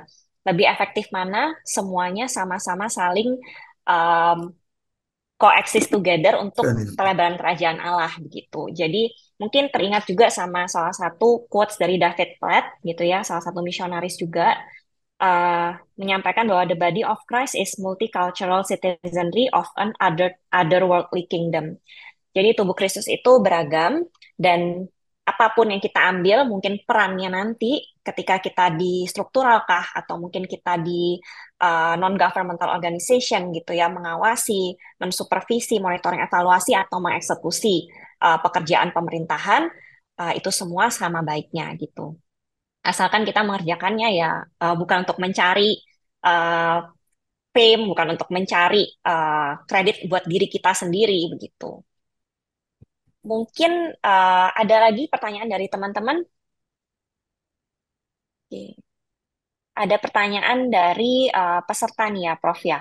Terima kasih banyak Prof. Yusak sebelumnya atas kebenaran firman Tuhan yang boleh disampaikan malam hari ini. Saya ingin bertanya bagaimana cara kita untuk tetap setia memperjuangkan panggilan Tuhan kepada kita, yang mana seringkali kita diperhadapkan dengan panggilan yang mungkin berbeda dari apa yang dianggap populer oleh dunia. Apakah ada tips atau sharing dari Prof. Yusak berkaitan dengan hal tersebut? Ya itu yang itu pergumulan kami terus senantiasa di sini, termasuk pergumulan saya gitu.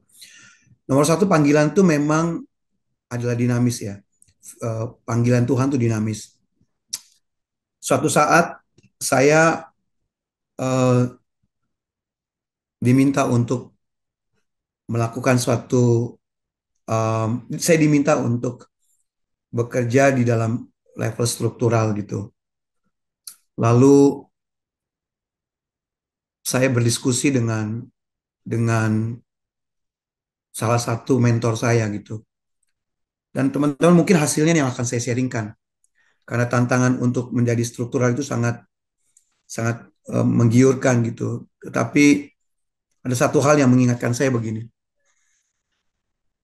Saya menjawab eh, setelah saya dipanggil, saya menjawab dengan Efesus 3 ayat 10, saya bilang bahwa kita tuh sudah disiapkan perbuatan baik sebelumnya.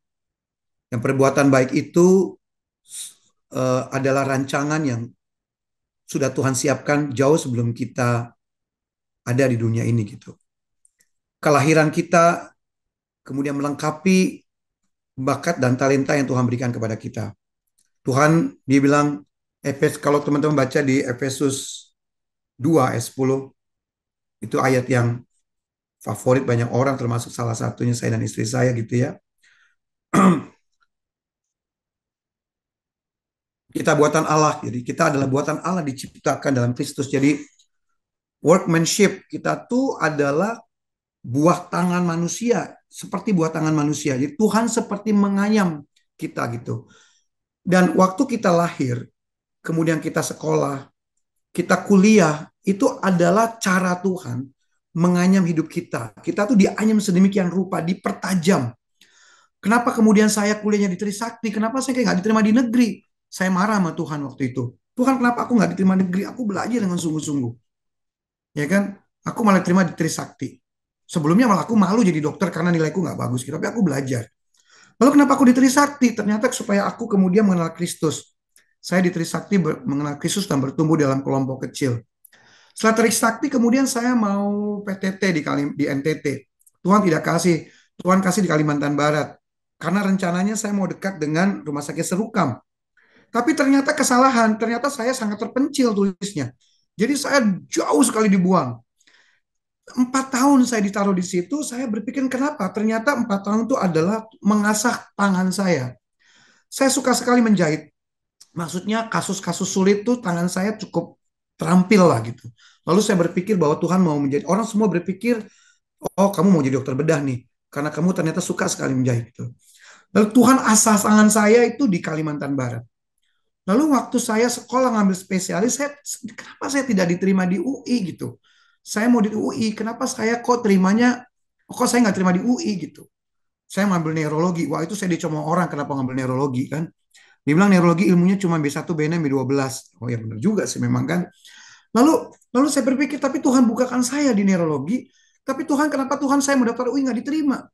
Tadinya saya mau daftar Undip, kata istri saya di UI aja. Lalu saya tidak diterima.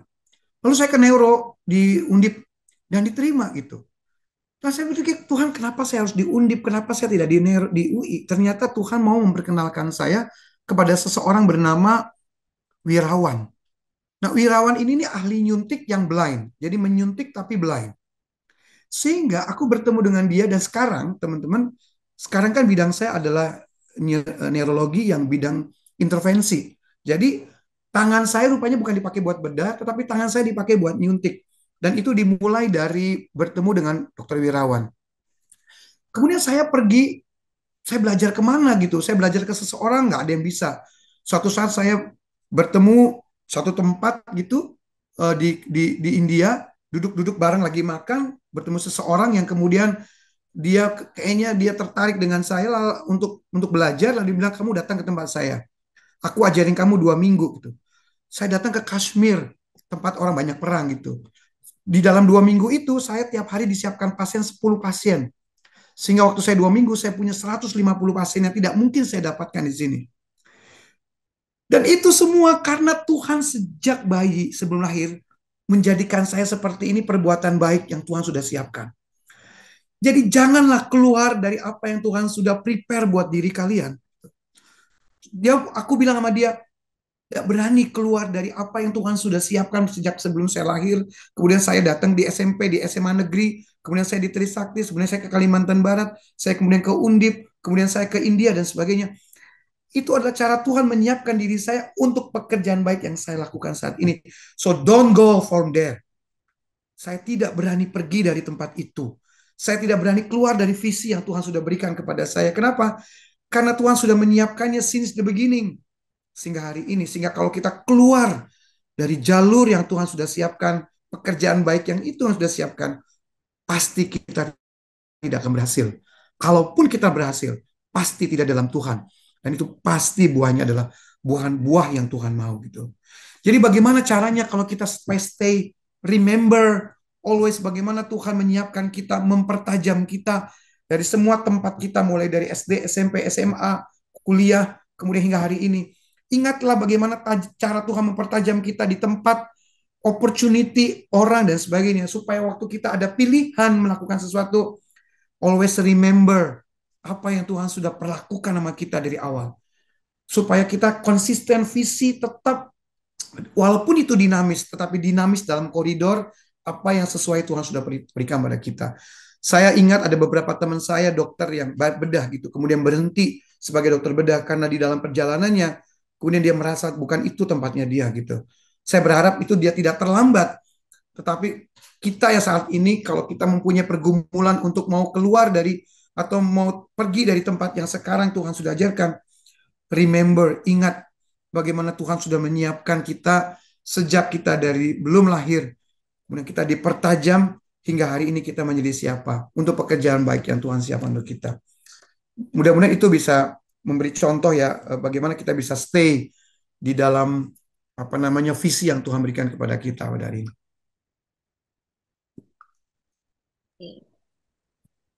Terima kasih banyak atas sharingnya, Prof. Yusak, atas jawaban yang sudah diberikan juga. Mungkin kita sudahi untuk sesi tanya jawab pada malam hari ini.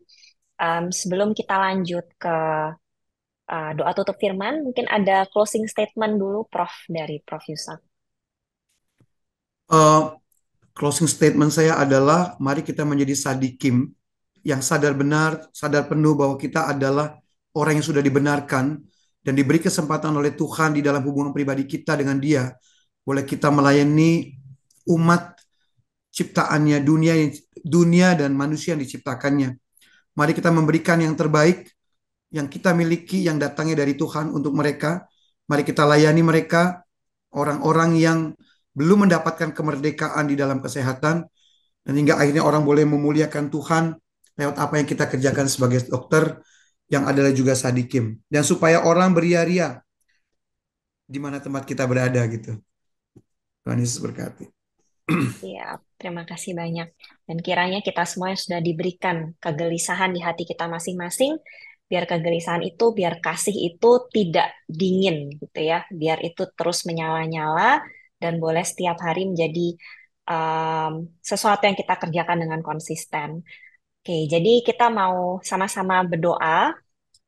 Prof. Yusak, izin untuk sekali lagi mohon untuk dibantu tutup dalam doa firman. Saya tutup doa firman dulu ya. Ya. Terima kasih Tuhan untuk kesempatan kami boleh menikmati persekutuan pada hari ini. Terima kasih untuk firman yang mengingatkan kami bahwa kami mempunyai tanggung jawab di dalam hidup kami sebagai orang-orang yang telah dibenarkan, orang-orang yang sudah memiliki berkat untuk boleh membagikan pada dunia dan manusia yang Kau ciptakan. Dan biarlah supaya kami senantiasa ingat untuk visi yang Tuhan berikan kepada kami untuk menolong mereka. Beri hati kami seperti Engkau Tuhan yang memiliki belas kasih yang luar biasa. Beri hati kami untuk mau rela menolong dan berkorban sama seperti Engkau sudah mati bagi seperti kami Tuhan. Beri kami hati seperti Engkau untuk mau melayani Engkau, mau melayani manusia dengan sungguh-sungguh, dengan membayar harga Tuhan. Terima kasih Bapak, kami bersyukur untuk firman-Mu. Dan kami mau kembalikan apa yang sudah kami dapat ini Tuhan, untuk boleh menjadi berkat bagi banyak orang. Yesus Kristus kami berdoa dan mengucap syukur. Amin. Baik. Ya, teman-teman kita akan masuk ke dalam persembahan. Sebelumnya kita mungkin mau menaikkan doa syafaat dulu ya dari teman-teman PMDKJ. Untuk saat ini kita mau sama-sama bersatu hati membaca sama-sama mendoakan pokok doa kita kepada Bang Freddy. Mungkin boleh dibantu untuk memimpin dalam doa syafaat.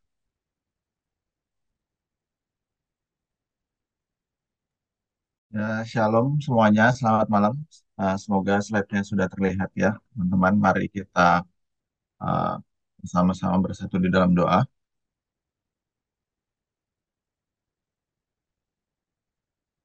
Allah Bapa kami yang bertahta di dalam kerajaan surga, uh, kalau kami boleh bersekutu bersama ya Tuhan, di ibadah malam hari ini, kami percaya ini hanya karena kehendak-Mu saja, hanya karena anugerah-Mu saja.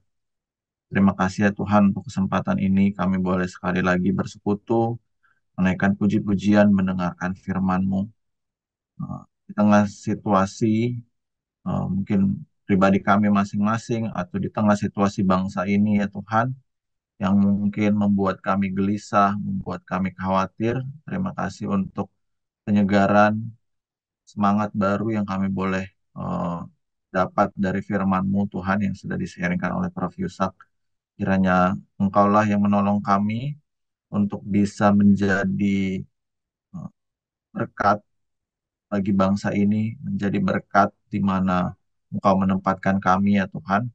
Ampuni kami kalau kami seringkali gagal. Ampuni kami kalau seringkali kami terlalu berfokus pada diri kami sendiri, sehingga kami lupa menjadi orang-orang yang benar itu ya Tuhan. Kami lupa untuk membangun relasi kami dengan Engkau, padahal hanya dengan memiliki relasi yang baik denganmu ya Tuhan, kami bisa menjadi berkat bagi orang-orang yang ada di sekitar kami. Kiranya Tuhan, firman-Mu yang sudah kami dengarkan hari ini boleh eh, tertanam di dalam hati kami, sehingga selepas dari ibadah ini juga ya Tuhan, kami boleh menjadi berkat dimanapun Engkau menempatkan kami. Nah, saat ini ya Tuhan, kami mau menaikkan doa syafaat kami, kiranya Engkau yang mendengarkan ya Tuhan, dan Kau jawab sesuai dengan kehendak. Untuk pokok doa yang pertama, aku ajak teman-teman yang laki-laki berdoa untuk persiapan Pilkada 2024, bersyukur untuk tahapan persiapan yang sudah terlaksana. Mari berdoa untuk penetapan peraturan KPU terkait persyaratan pendaftaran calon kepala daerah. Berdoa agar setiap pihak mengikuti aturan yang berlaku, tidak mengambil keputusan berdasarkan kepentingan golongan tertentu.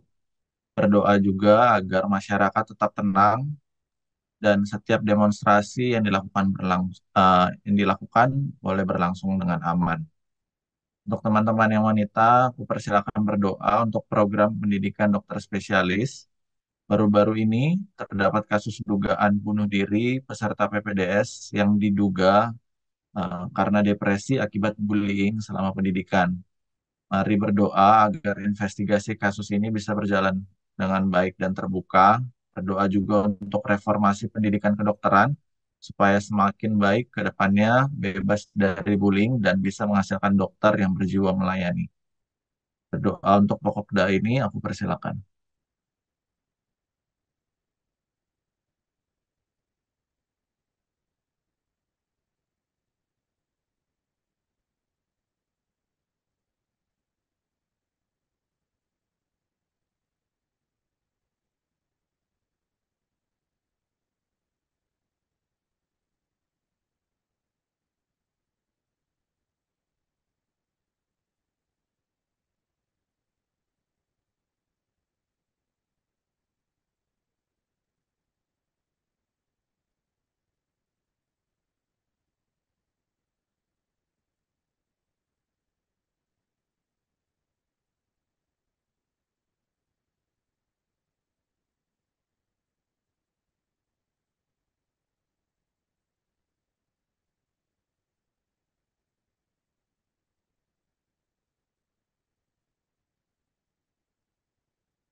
Untuk pokok doa yang selanjutnya, teman-teman yang pria, aku ajak berdoa untuk persiapan retret kampus medis Jakarta atau RKMJ. Mari berdoa untuk panitia, pembicara, dan peserta. Saat ini jumlah peserta yang mendaftar masih jauh dari target. Berdoa agar setiap kampus medis di Jabodetabek bisa mengikuti kegiatan ini dan berdoa supaya Tuhan memakai RKMJ menjadi sarana membangkitkan pelayanan persekutuan mahasiswa Kristen medis di Jakarta. Untuk teman-teman yang wanita, aku persilakan berdoa untuk persiapan Baksos PMDKJ. Berdoa untuk kegiatan Baksos PMDKJ menjangkau mahasiswa di Persekutuan Mahasiswa Katolik dan Kristen di Universitas Nusa Putra Sukabumi tanggal 28 September nanti. Mari bersyukur untuk setiap panitia dan tim kerja yang bersedia melayani dan berdoa untuk persiapan teknis dan pencarian dana serta donasi barang bekas layak pakai. Kiranya Tuhan juga yang memakai pelayanan ini untuk memberkati jemaat PMKK Univ Nusa Putra di Sukabumi. Berdoa untuk pokok doa ini, aku persilakan.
Ya Tuhan, di tengah eh, situasi saat ini di bangsa kami, di tengah mungkin begitu banyak orang yang pesimis dengan kondisi bangsa kami saat ini, kiranya Engkau yang memampukan kami untuk menjadi pembeda ya Tuhan, karena kami tahu situasi apapun yang terjadi saat ini, Allah tetap berdaulat, dan kami tahu Allah juga yang memanggil dan akan memampukan kami untuk bisa menjadi terang, bisa menjadi berkat, membawa dampak ya Tuhan bagi lingkungan, bagi tempat di mana Engkau menaruh kami saat ini ya Tuhan. Dan kiranya orang-orang boleh melihat Engkau di dalam kehidupan kami.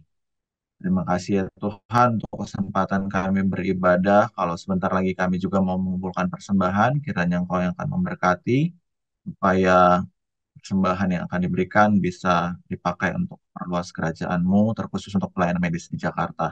Ini doa kami ya Tuhan Yesus, hanya di dalam nama-Mu kami telah mengucap syukur dan berdoa. Amin.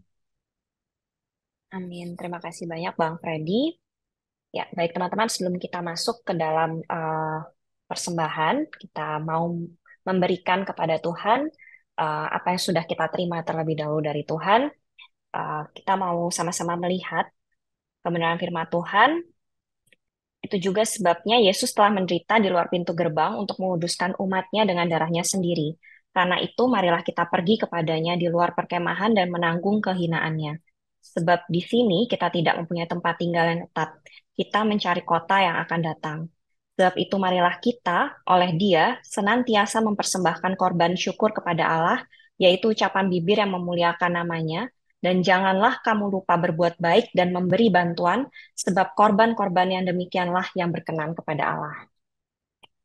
Kita mau memberikan persembahan kita sama-sama menyanyikan lagu Tuhan Inilah Hidupku.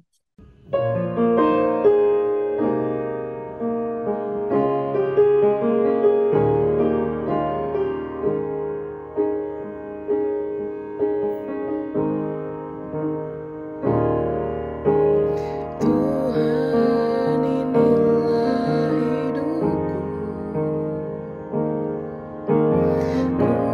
ku serahkan padamu segala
Baik, kepada Prof. Yusak, kami mohon bantuannya untuk kembali. Kita akan menutup ibadah kita pada malam hari ini. Sebelumnya juga terima kasih banyak Prof. Di tengah kesibukannya sudah meluangkan waktu untuk sharing firman, sharing kebenaran Tuhan kepada kami semua.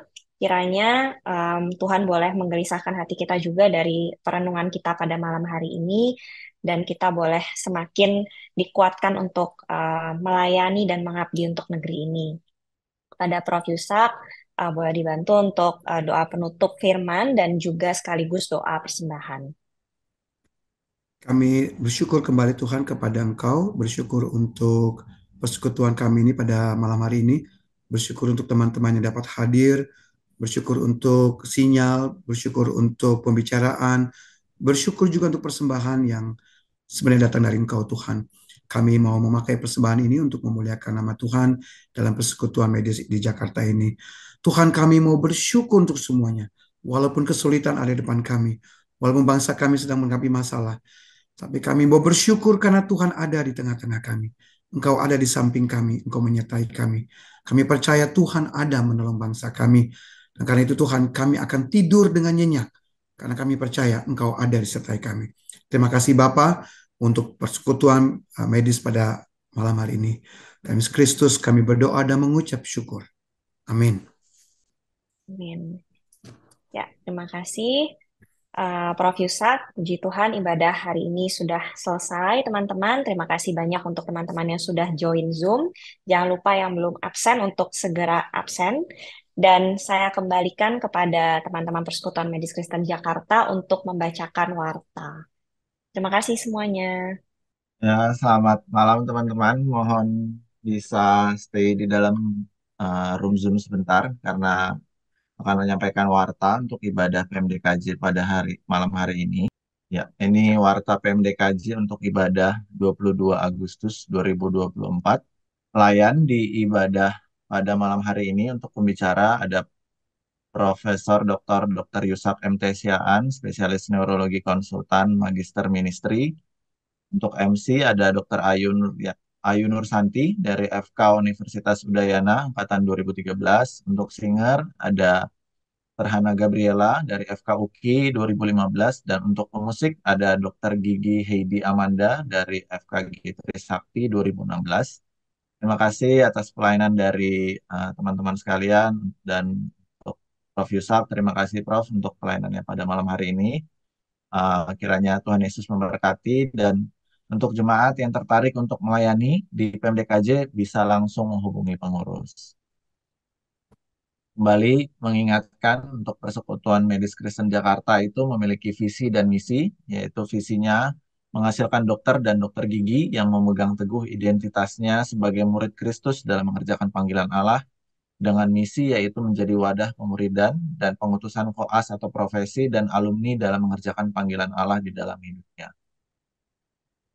Untuk teman-teman yang tadi terlambat mengikuti ibadah ini atau ingin share terkait ibadah ini ke teman-teman yang belum bisa hadir, seluruh ibadah PMDKJ dapat ditonton kembali di akun YouTube Perkantas di playlist PMDKJ. Ini untuk persembahan, teman-teman bisa mendukung pelayanan PMDKJ dengan memberikan persembahan melalui transfer bank ataupun dompet digital. Boleh di screenshot ya teman-teman.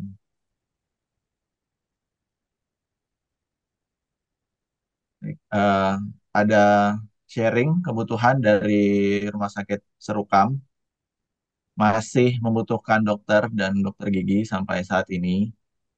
Jadi buat teman-teman yang masih bergumul terkait tempat pelayanan atau tahu ada teman-teman yang membutuhkan atau sedang bergumul tempat pelayanan, bisa diinfokan karena sampai saat ini masih terus membutuhkan dokter umum dan dokter gigi.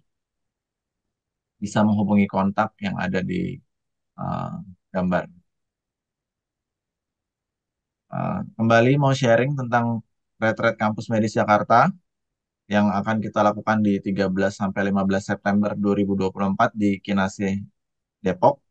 Pendaftarannya sudah dibuka. Mungkin yang hadir di sini kebanyakan alumni, bisa share ke adik-adiknya, ke saudaranya, ke teman-temannya, bahwa ada retret ini. Sasarannya itu kita mahasiswa FKG, FK, dan keperawatan di Jabodetabek.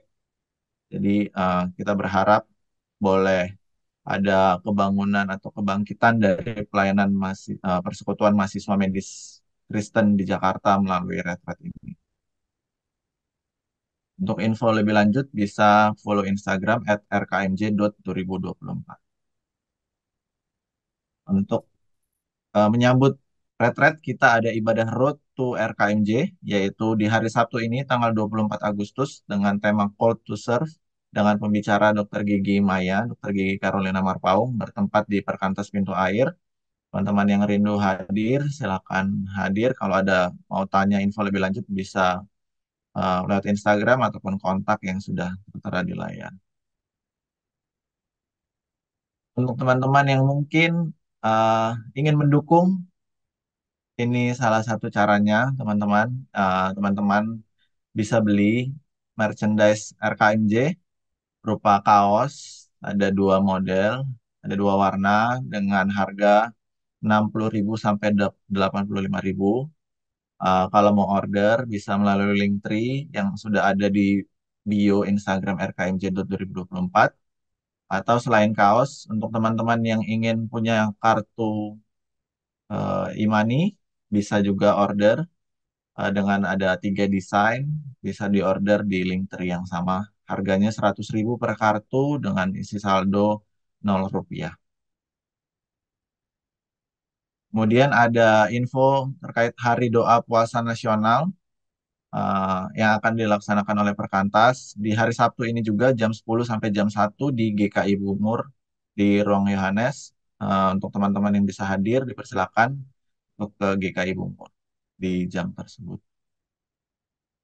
Untuk next PMDKJ, info teman-teman, kita tidak akan ada ibadah di September karena next PMDKJ bulan depan sesuai dengan yang di-sharingkan oleh Prof. Yusuf tadi, kita ingin melakukan sesuatu untuk menjangkau mungkin orang-orang yang membutuhkan. Kita secara sengaja mau pergi ke Sukabumi, yaitu PMDKJ Goes to Sukabumi, sesuai dengan pokok doa tadi. Kita akan menjangkau teman-teman yang ada di PMKK atau Persekutuan Mahasiswa Katolik dan Kristen di Universitas Nusa Putra Sukabumi. Ini foto-foto mereka, sekedar info. Jadi di sana banyak mahasiswanya itu berasal dari daerah, terutama dari daerah timur, dari daerah Papua, Nusa Tenggara Timur, atau ada juga yang dari Sumatera, daerah Kepulauan Nias. Dan dengan latar belakang itu mereka punya beberapa masalah kesehatan, punya beberapa masalah ekonomi ataupun terkait adaptasi mereka ketika berkuliah di Pulau Jawa. Dan dari situ PMDKJ punya beban untuk melayani mereka. Jadi kita akan ada kegiatan Baksos di tanggal 28 September di hari Sabtu, teman-teman. Jadi untuk teman-teman yang rindu ingin terlibat, bisa menghubungi Joey Abraham, mau terlibat di persiapannya ataupun terlibat di hari hanya, bisa menghubungi Joey. Nanti kita akomodir, teman-teman bisa membantu seperti apa. Dan untuk teman-teman yang mungkin tidak bisa ikut mempersiapkan atau tidak bisa hadir, bisa membantu pelayanan ini dalam bentuk donasi. Kita ada rencana mendonasikan baju dan sepatu layak pakai, tas, sabun mandi, sikat gigi, pasta gigi, handuk baru, beras, dan sembako lainnya. Teman-teman yang ingin berdonasi bisa mengirimkan langsung donasinya ke kantor Perkantas Jakarta di Pintu Air, ataupun teman-teman yang ingin berdonasi dalam bentuk uang bisa transfer ke rekening seperti yang tertera di layar dengan memberikan konfirmasi kepada Joey dan berita transfer untuk Baksos PMDKJ. Periode donasi sampai dengan 20 September. Baik, sekian untuk warta PMDKJ malam hari ini. Sekali lagi terima kasih untuk jemaat yang sudah hadir. Kiranya Tuhan Yesus memberkati kita semua.